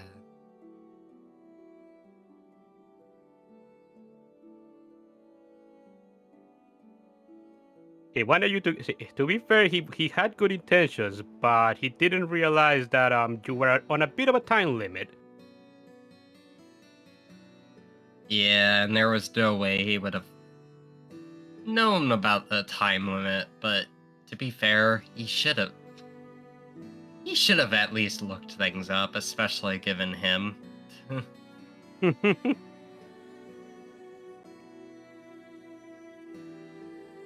Are you done talking about Squirrel?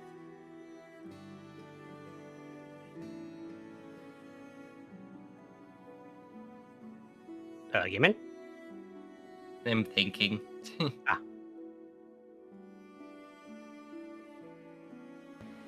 Pyro, what is your favorite food? Hash browns? Said the word! Ah! I'm sorry, but unfortunately you are not allowed hash browns anymore. The Emperor of the Chat decreed it as such. Hash browns? What does Pyroclast think of Elba? Definitely a fan of Elva, especially with researching dungeons, because dungeons in his sort of view are basically a different sort of dimension a little bit.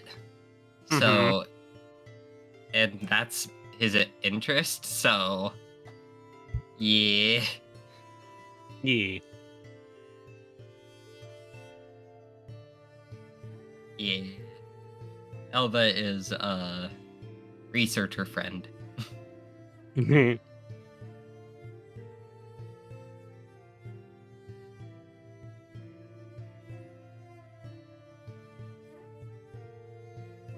But yeah, the Pyroclast and Scroll, yeah, Pyro definitely sees Scroll as someone to protect.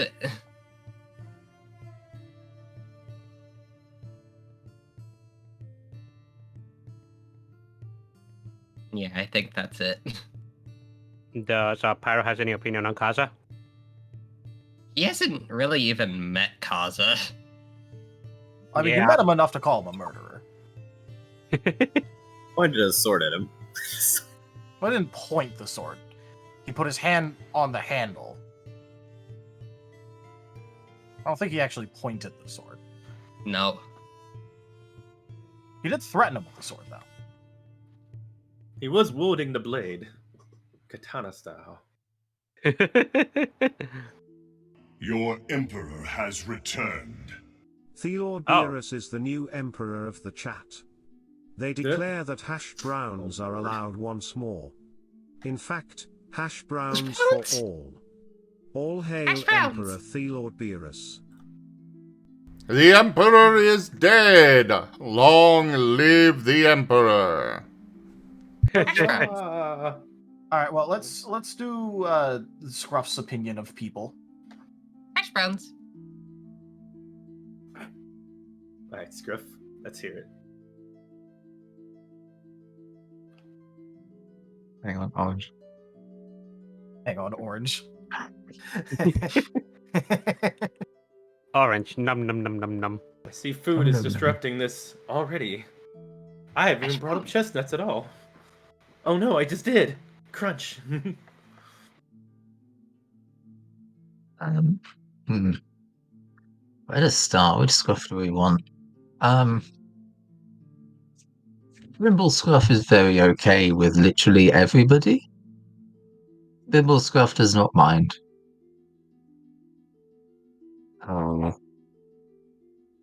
Current Scruff's opinion is very medically oriented for obvious reasons of that being the task that was assigned to him by their vein.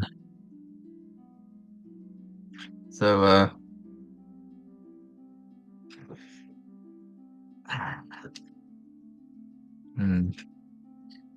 it's tricky.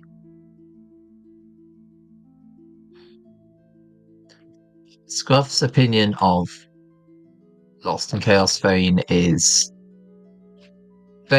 reliable. They seem to know what they're doing.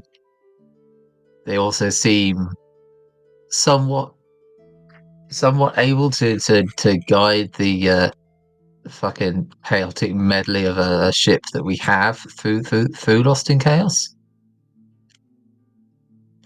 Not all of the time, just keeping the forward momentum a bit. They are one that he is fully willing to accept. Okay, I am now medic. This is my job now. Scott's opinion on Kaza, although Kaza is not currently with them. Kaza is a good being. They are to be protected. Their opinion is to be respected. Scruff is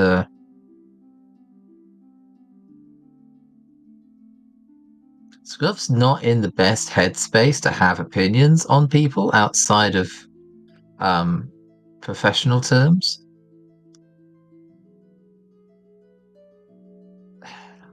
Honestly, Scruff's current opinion of the entire party is wholly impersonal, and I'm trying to find ways of not describing it as impersonal, but yeah, no.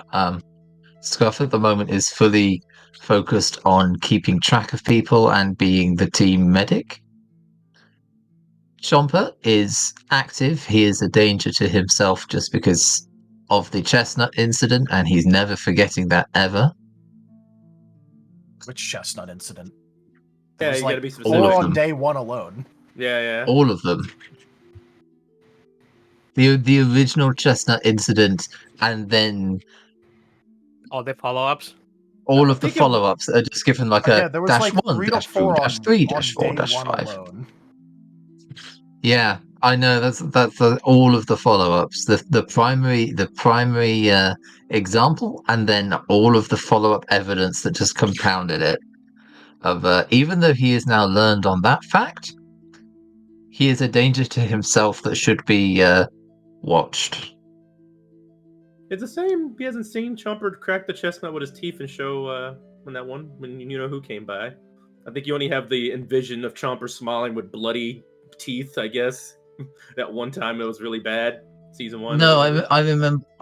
See back in season 1. That's why I'm saying, although Chomper has learned, you have that Chomper has that baseline of he is impulsive. He will dangerously go through things, and then he will learn. So whilst he's dangerously going through things, watch, maintain, keep multiple medical supplies on hand, and just in case have some dungeon food on hand, just in case you need to lure him away from something.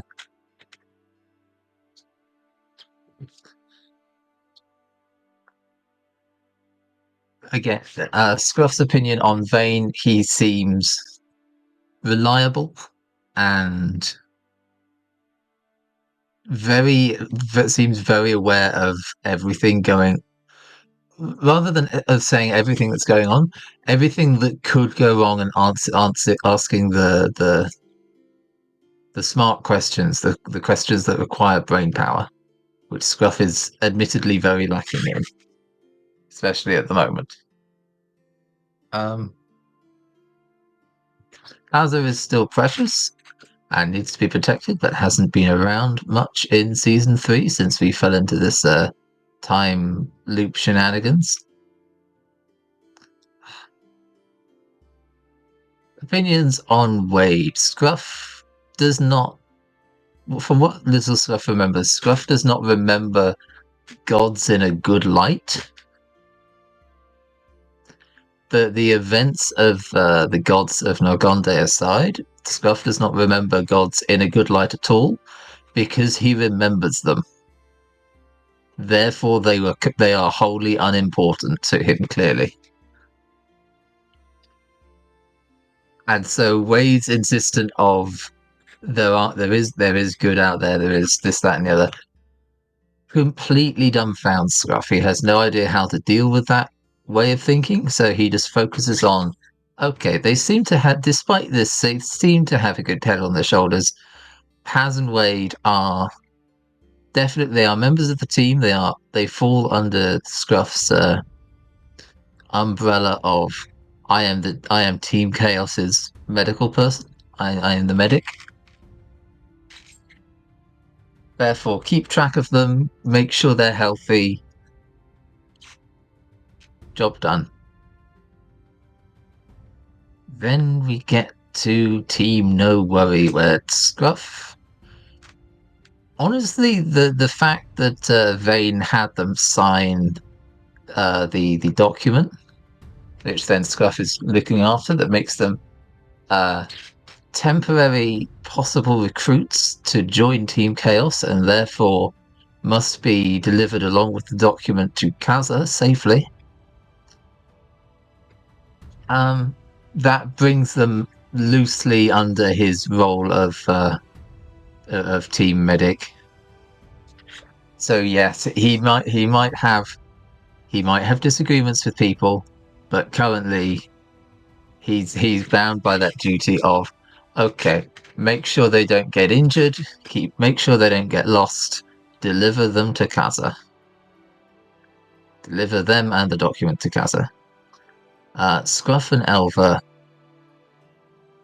Scruff actually gets along with Elva. From what little they had a little conversation in the library before the time event. He gets along with them. They seem very, what's the word? Sincere. That's the word.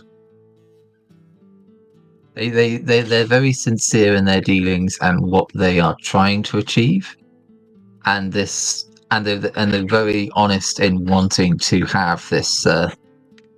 Make sure that those who have offended apologize. Those that and make sure everything is nice and neat and orderly and calm again. See the chat going. Chat moving. Scruff and Pyroclast. Scruff has flagged Pyroclast as impulsive and dangerous, but they were willing to come forward and apologize. So whilst he has not forgotten what happened, for now that he has been warned, Thimble Scruff is okay with it. Serious Scruff, he has warned Pyroclast what will happen if he points his sword at any of the team in the future. And for now, that's where that will stand. He will not go any further. With that. And so far, aside from Pyroclast's little hash brown obsession, Scruff's opinion has not dipped any further. They have been calm. They have been polite. These are all pluses.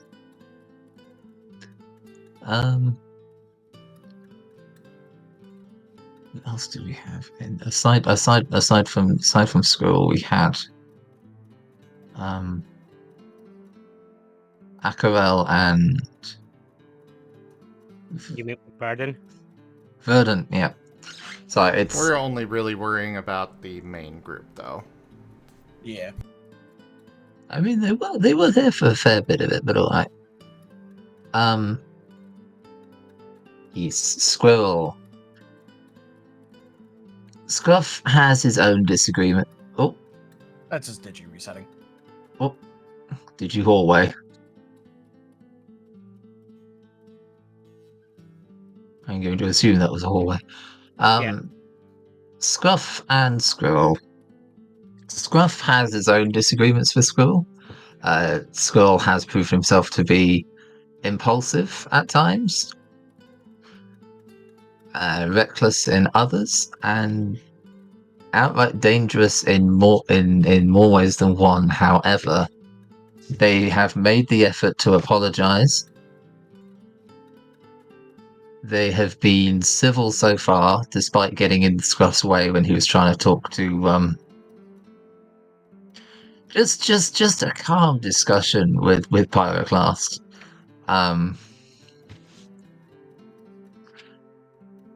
They have not caused significant issues whilst here. They are not marked. They're not flagged as a current danger, just a possibility. Scruff is more than happy for Squirrel to exist nearby, but he's unfortunately Zim. Scruff has got many negative opinions, but those are open to be discussed, addressed, remedied, however ways. Scruff is very focused on just medical and team efficiency and team safety at the moment. Efficiency is more Vane's suit, but medical, are you healthy, and also team safety, keeping them all okay. When he's not getting distracted by all the interesting smells of literally everything around him. I will say again, the moment Scruff realized that we've misplaced our Vane, Scruff has failed as medic and is in full internal panic at the moment. So look forward to that. Hooray! Hooray. You might actually get a clear emotion out of him. Panic. Yeah, that's an emotion that is easy to work with.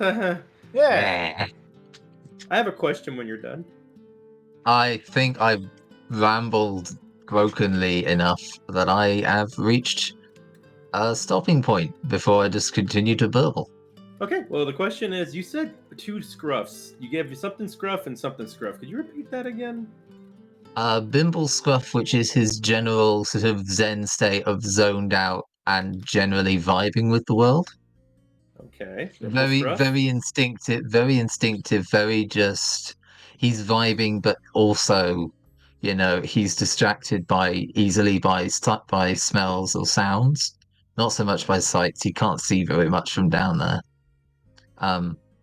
And serious Scruff is what I've been calling when he snaps into focus. So when he's been assigned to be medic, but a lot of the time he'll just, like he's currently been chilling on Atrano's head. The moment something happens that requires the team medic, he snaps into focus. Yeah. It's less of having 2 separate Scruffs. It's not 2 separate personalities. It's still Scruff. It's just like he has moments between the two different headspaces. Yeah. Yes. You know, like how when you had that one conversation with Kaz on day 10 about like, hey, we actually need to help Vane. We need to help Vane. Yeah. Very differently, and then went back to, do mode. Bimble Scruff is his safe space. Bimble Scruff is Bimble Scruff is safe space. Serious Scruff is there's a problem here. This may cause harm to the team. Address it to someone in charge. This being either Vane or, as it was about Vane, Kaza. I find that interesting about the character. I have my own interpretations about it, but it's nice to hear you talk about it yourself and give it names and whatnot. So, yeah. I'll leave any other further questions to the good beans out there if y'all want to learn more, ask more, and what we can give you. I'm more curious of how Rob will answer more than what I will interpret. I will say that you guys are welcome to ask your own questions as well. Oh, yeah? Yeah.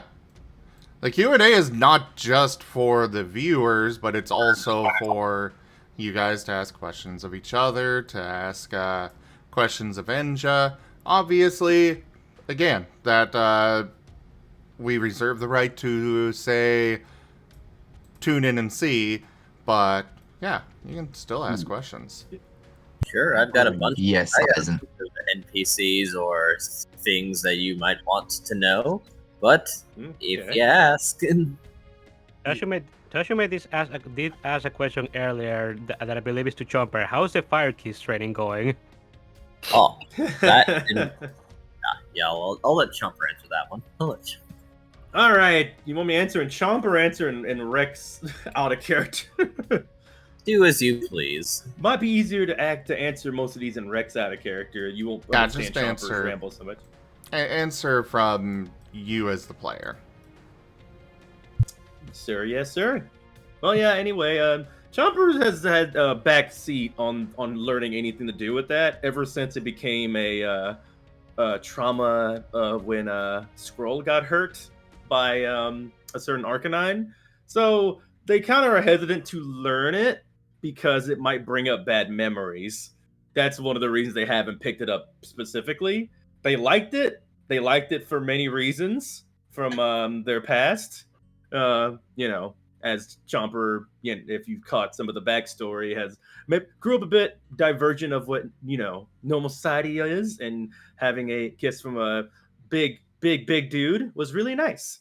Also, maybe it was a bit smoky, so it was like, oh, good feels as well from that. Maybe like a smoke. I don't know. It was pretty good, but that's one of those things where he wants to heal, so he's picked the way of the fire hug when it comes to that.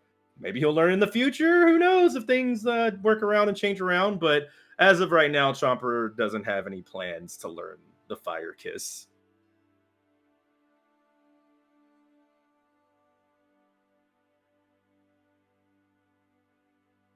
The Fire Kiss is pretty rad, though. Just so you know. Thumbs up. Nah? Any other questions? So for Tal there, yes, we are past where we were going to do the Q&A, but that's okay, because, these come once a season. Yeah. Well, that's fair. I just wanted to ask if it would be like, if this is like eating our session. Technically, yes, but it's still, they come once a season, and, well, if questions are flowing, then questions are flowing. I wouldn't mind doing this for a session, honestly. But I do know I want to start with the first start of season 3 at some point. Ido did ask a question earlier to DG. With Akros asking, where is the Basque Legion? Where does the Basque Legion is stand? still hanging out in the library, as it is on a hard standby mode, because it has a distinct impression that Noah will arrive here. Ah. Hmm. And it might not want to be separate, actually.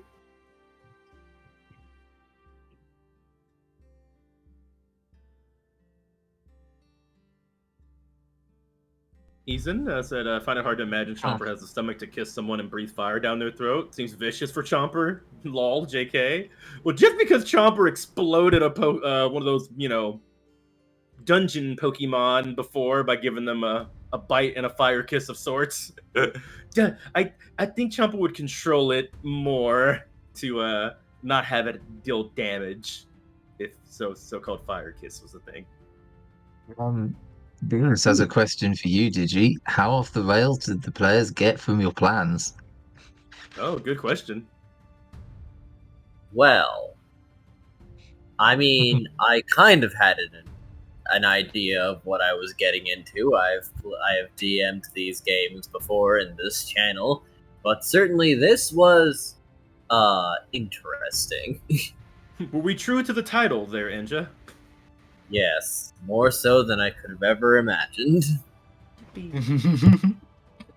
I'm beginning to suspect I may be becoming prophetic because of CGF.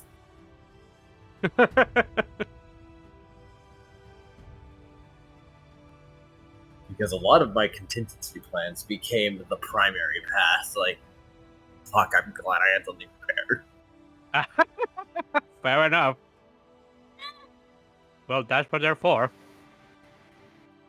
Now I'm curious how quickly we went off the rails. Like, which episode was when we started diverting? I mean, when you started skipping the tutorial in episode 1, I was sweating a little bit. Wait, what tutorial? With Kaza trying to explain things, and both Chomper and Squirrel constantly running off or, like, interrupting. Oh, yeah, I remember that now. Yeah. So Season 1. he was explaining your weaknesses, and you couldn't, and you were mashing A.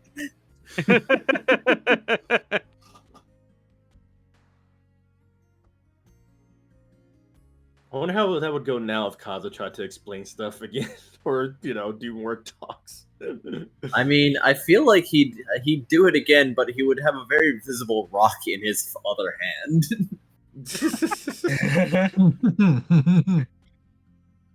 Now just stay still and listen. That I won't. No, have it's just to use that this. He's not going to bring any mention of it, but he's going to make sure that you see it. And he'll just, Wait, pretend he's gonna it's just- not there, and that he's not squeezing it. Oh my god, he's gonna do the same thing but have an ominous rock he's just holding in one hand, tossing up and down. Huh. Now, I have a question for Chomper. Oh boy.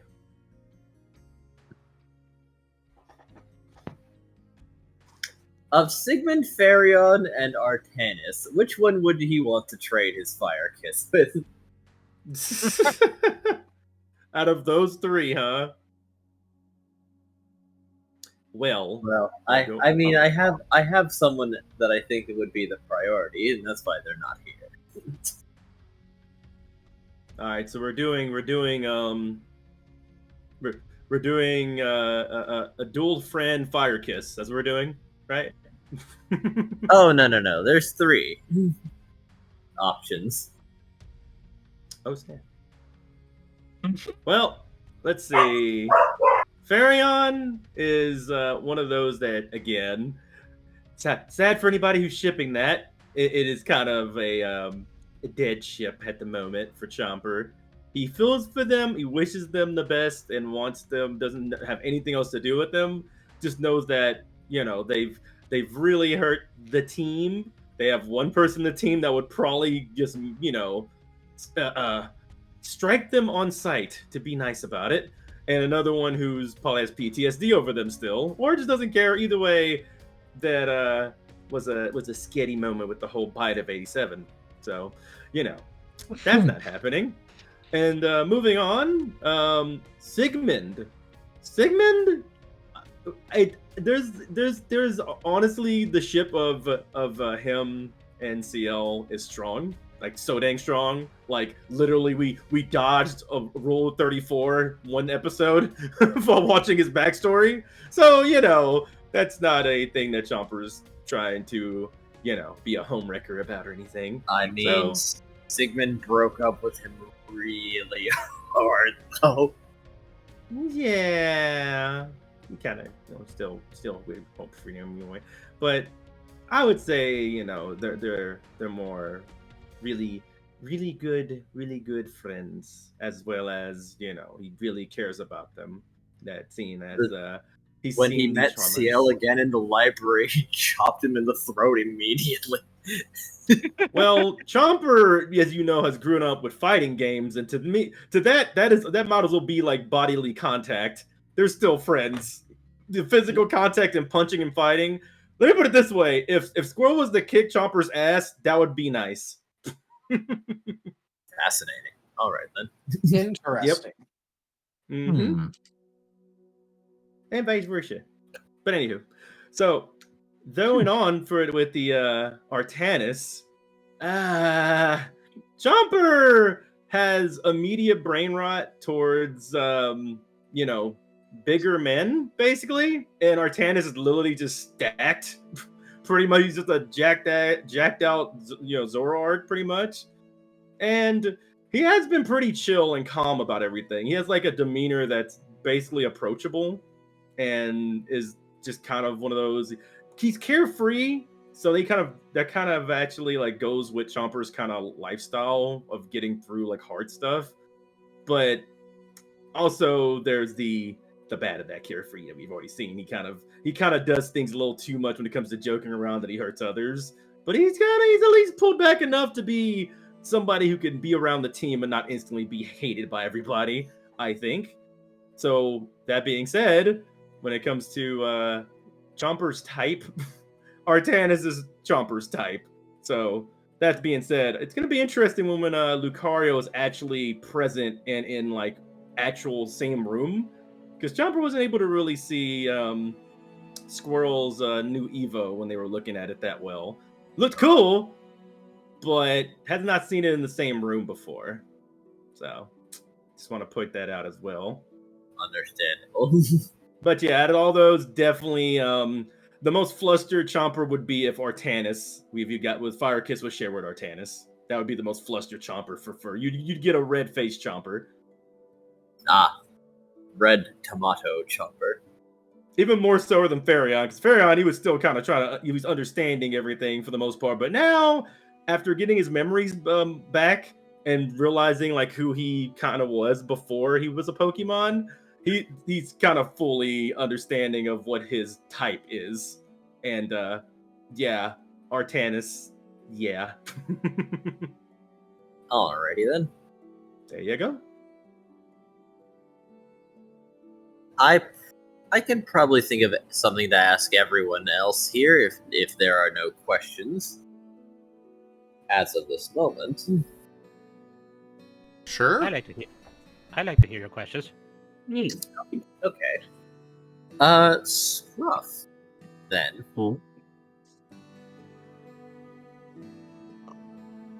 What would Scruff have first if he could have the option, be it a food or drink item? Ooh. I actually have this.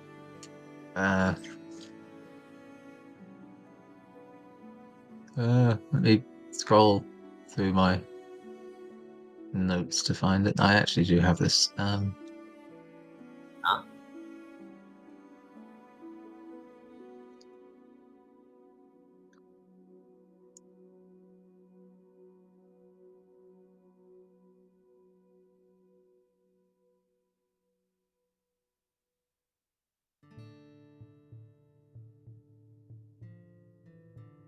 I also have too many categories of notes because everything needs to be organized.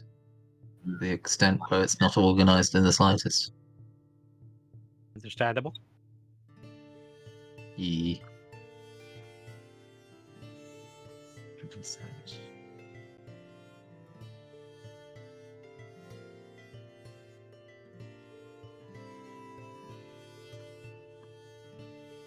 Hey. Can you repeat the question?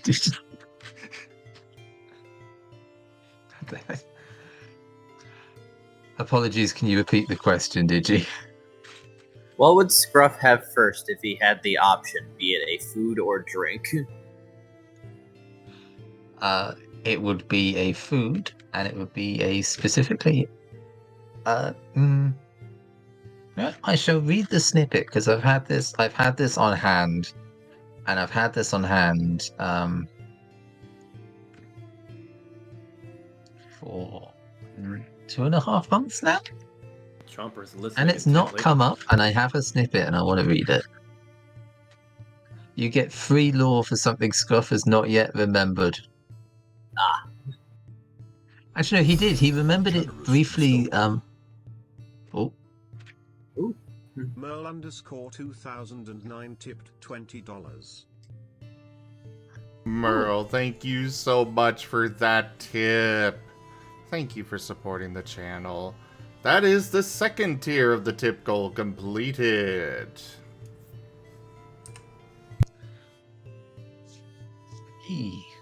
Nice quote in chat. Scruff, thinking about it, Scruff actually did remember this.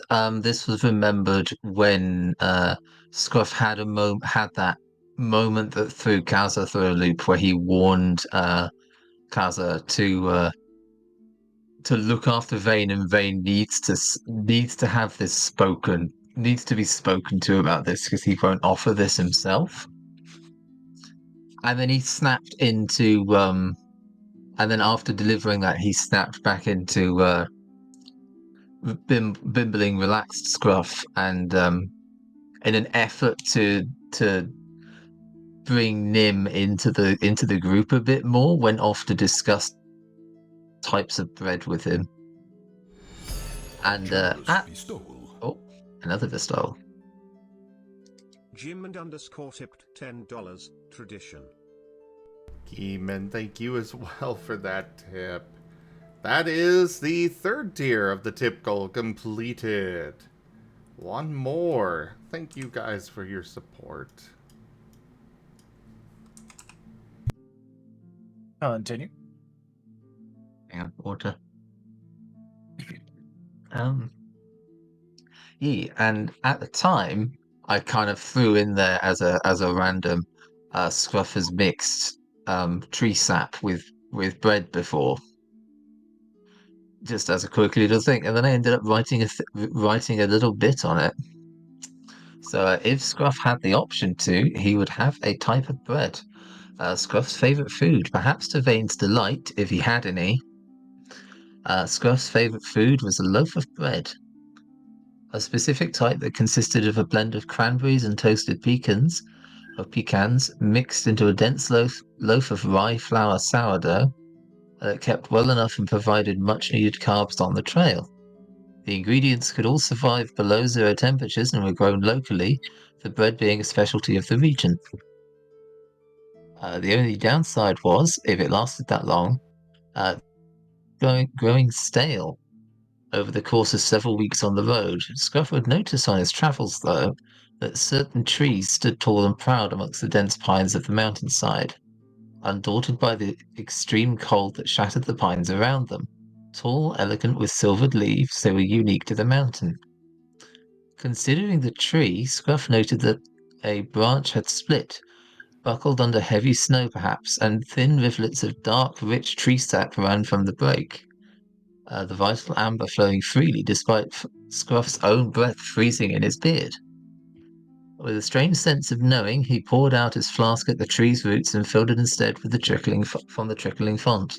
Later, after kneading the sap into the dough directly before baking it, Scruff discovered that the life fluid would allow the loaves to retain the heat of the oven, the fresh moisture and life of the bake long after the original would have gone stale. One more little mystery the lonely rescuer stumbled into. Ta-da! Interesting lore. That was a nice little bit of lore. That is how I end up doing backstories. They're random little moments that come to me, and then I mull over them for a couple of months, and then I write a snippet. Raharu Fair 95 tipped $10. Gwag.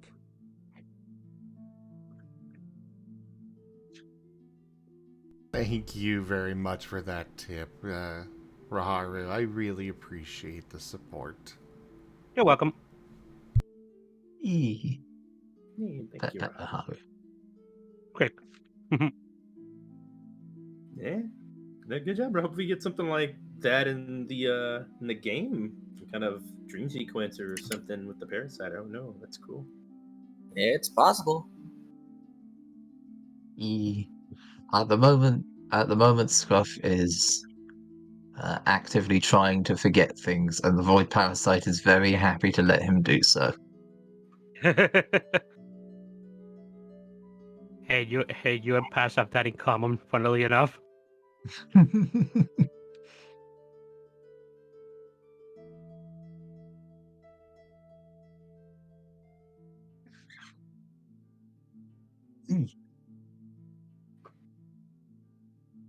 Back to Digi's questions, because I think I got carried away with the snippet there. I mean, I think that's fine. Anyone else have anything to ask?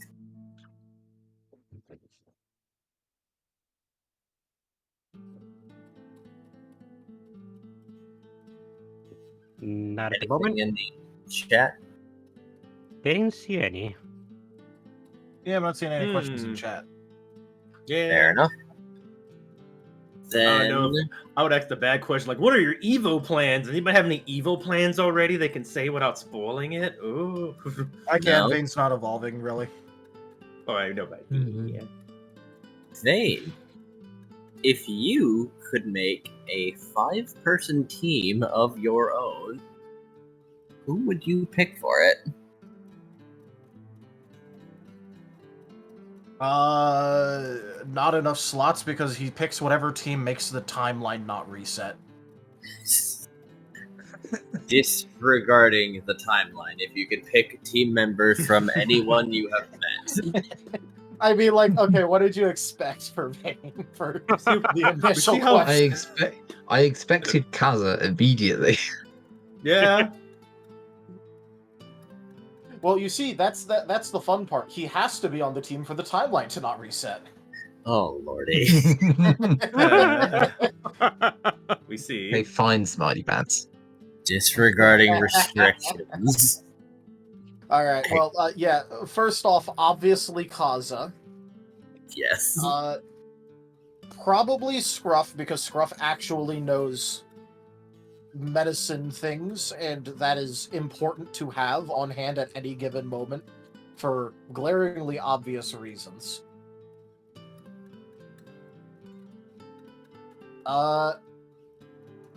Is this like out of literally anyone at all? Yes, all NPCs are viable.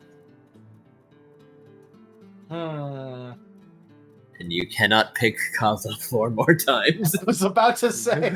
Multiverse Kaza 3, Multiverse 145 Kaza, Multiverse. Just goes down the multiverses of Kaza. Timeline 0 Kaza. If he had the option, he would probably force Kalti to be around instead of constantly running away and then, like, slinking back and then having a breakdown and running away again. Okay. Fair enough. Because he kind of just keeps doing this, and he wants to help the damn cat. Understandable. And obviously, if he's forced to be on a team, he actually has to stick around. Alright, you've got 2 more. Chomper's is like bouncing on their haunches right now. Like it's volleyball and we're picking drafts.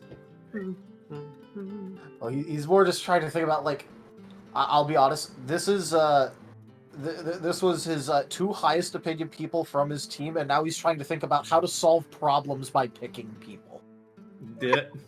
Because it's Vane. Fair enough. He's very, how do I solve as many problems by involving people with a team?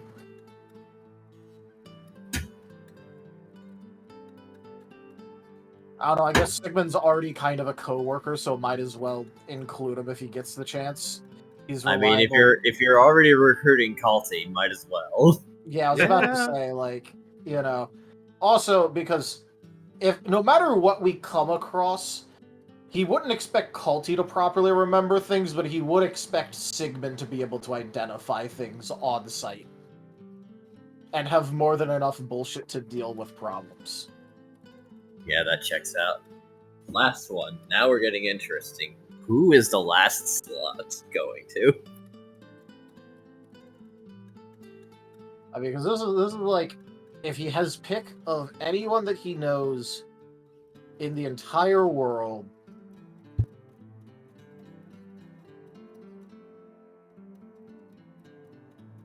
and the timeline isn't a problem or a factor,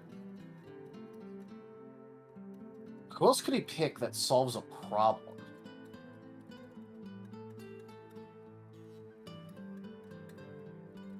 Good. Yeah, I don't really know who would fill the last slot, just because, again, it's more like problem focused, but like question mark. Question mark, question mark, question mark. Maybe someone with any degree of charisma. You see, that would be valid if Vane valued charisma in any way. That does not enter into Vane's value system, like, basically at all. Chat's making a pretty good Chat's making some pretty good suggestions. Maybe Bean or Noah. Maybe Bean.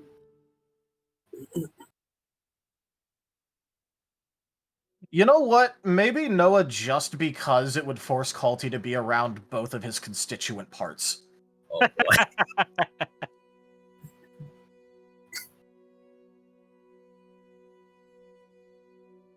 You know, assuming Noah's in a state to be I in mean- his team. I mean, no restrictions, so yeah. That's a pretty OP team, not gonna lie. Well, yeah, he didn't have to pick people on his level. Honestly, I was considering that the 5th slot would just go to Kai because he is the one singular person that seems professional and he's had no problems with. He also met the guy once and talked to him for like a couple minutes. Yeah. So, like, if he had more interactions with Kai, probably Kai. Checks out. All right, we got Vane's dream team, and it's up there. I mean, look, you did say you had to pick a reasonable team. I mean, it's funny. It's funny because we deliberately disallow multiple classes, but with Cult, you are technically also picking Casa. Yeah, you see, that's the fun part. Yeah. This is one I cannot veto. That was on me. Team, all right, we're ready to kill God. Basically, yeah. Well, team, all right. Deity. All right. Oh, jeez. But yeah, no, that's about it. I All see right. a question in the chat from the past that was pretty decent. I liked it. Oh. Ren said, asks, is everyone here happy at what form they became? And for Chomper, yeah, they are actually ecstatic about what they became. Actually, they feel more. They feel even when they get their memories from their human side, they feel even more happy about who they are. But there is a catch though. They're becoming less excited about their evolution or what they're going to become now, due to reasons. We'll not say though. You have to watch season 3 to find out. Thumbs up. Yeah, pass it on. Anybody else who wants to go? I mean, Vane's fine being a bird. Bird. Scruff likes being small. He is small, he is fluffy, it's very easy to settle down and get cozy. You don't have to deal with like trying to find space or like comfortable positions with arms and legs. It's just like, oh, this spot's nice.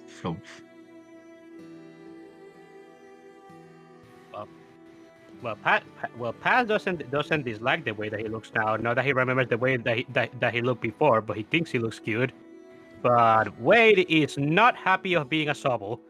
Not happy at all. Oh yeah. That's fair. We know his reasons since, him being Pokemon. Yeah.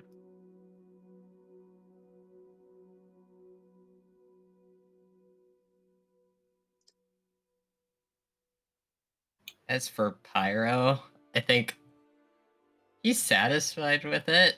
However, in the beginning, Elva would probably know this sort of thing, but the unintentional fires. Oh no. Oh, Elba is quite familiar with all of that. He has a Charmander under his care after all. Yeah. Yeah. And especially the flaming tail. Yeah. Chomper knows about unintentional fires. Sorry again, Sigmund's House, season 1. But it was more cool. But it was the first thing. I'm actually curious. I haven't watched all of the Squirrel's adventures. Does Squirrel get anything about his human side in those? Does he have any sense of that for his current form? He apparently remember his name. Oh.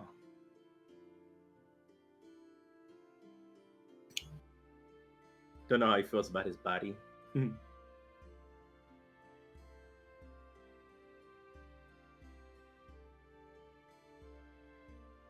are you there? Did he step away without saying? Yeah, he messaged in chat. Apparently, he had to step away for a few minutes. Oh, fair. okay. Okay, then I guess let's hold up on that answer. Yep. So, I guess in the meantime, a quick question towards Paz. If you could have a separate element, what would you have wanted? A separate element for Yeah, Paz? not water. Psychic. Ah, psychic, huh? That's a I feel pretty like versatile everybody- one. Yeah. All right, then. Question for Pyroclast. Have you considered sword surfing? Jin Kisaragi, Blaze Blue comes to mind for some reason. I don't know why. I mean, out of character, I've entertained the idea a little bit. Possibly, maybe. Hoverboard. He is a flying sword. I don't know if Maybe- Edge would appreciate it though. I mean, But given what he's done recently, at this point, I think he owes you. yeah, might have to try that. I mean, why not? Right? Yes, fair enough. If Paz and Wade could have their own types, though I suspect that Wade's would be electric. Yes. Yep, that checks out. I can see that as well.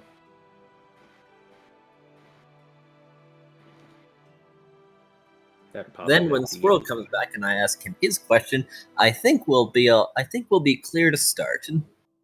Unless people have questions for moi. Feel free to ask any questions. I was about to ask, do you have any question for Elba? Yes, good call. Elva, Yes.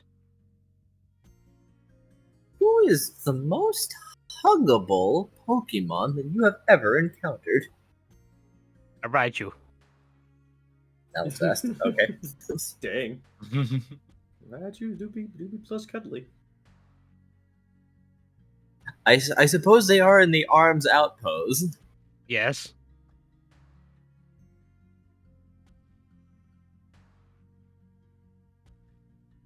I'm Little- curious about. Literally, Quagsires and Raijus are have the same exact shape. They can hug each other very well. They are they are shaped and they have their arms out. They are ready to receive. Yes. I am back. Sorry about that. Alrighty, just in time for a question for Squirrel. What is, if Squirrel has any idea, his ultimate creation goal?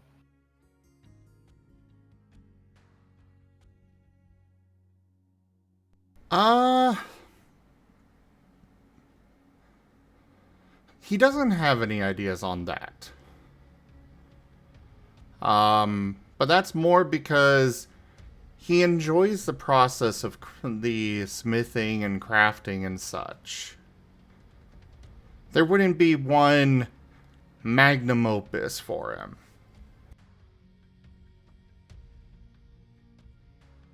He just would want to keep creating forever. Understandable. Then, if there are no further questions or questions for me regarding environment, past plot events, NPCs, or anything what have you, I think we are ready to begin the session.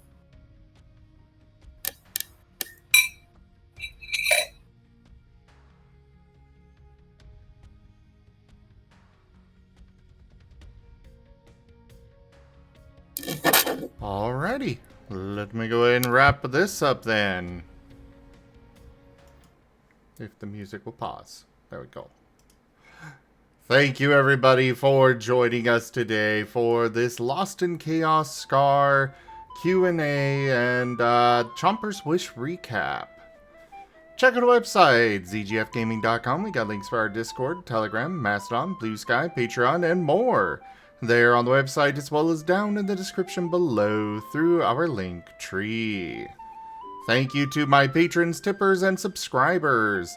It is your support that keeps this channel alive and going. I cannot do this without your guys' help and your support, so thank you. Consider becoming a patron over at patreon.com/zgfgaming. It's one of the best ways to help out the channel and keep these streams happening, though you can also do so by sharing the stream around, picking up packs of cards with stream loots, or grabbing some merch over at zgfgaming.store. But for now, thank you all so much for joining, and I bid you the most fondest adieu. See you next time, dudes. Bye-bye. Goodbye. Season 3.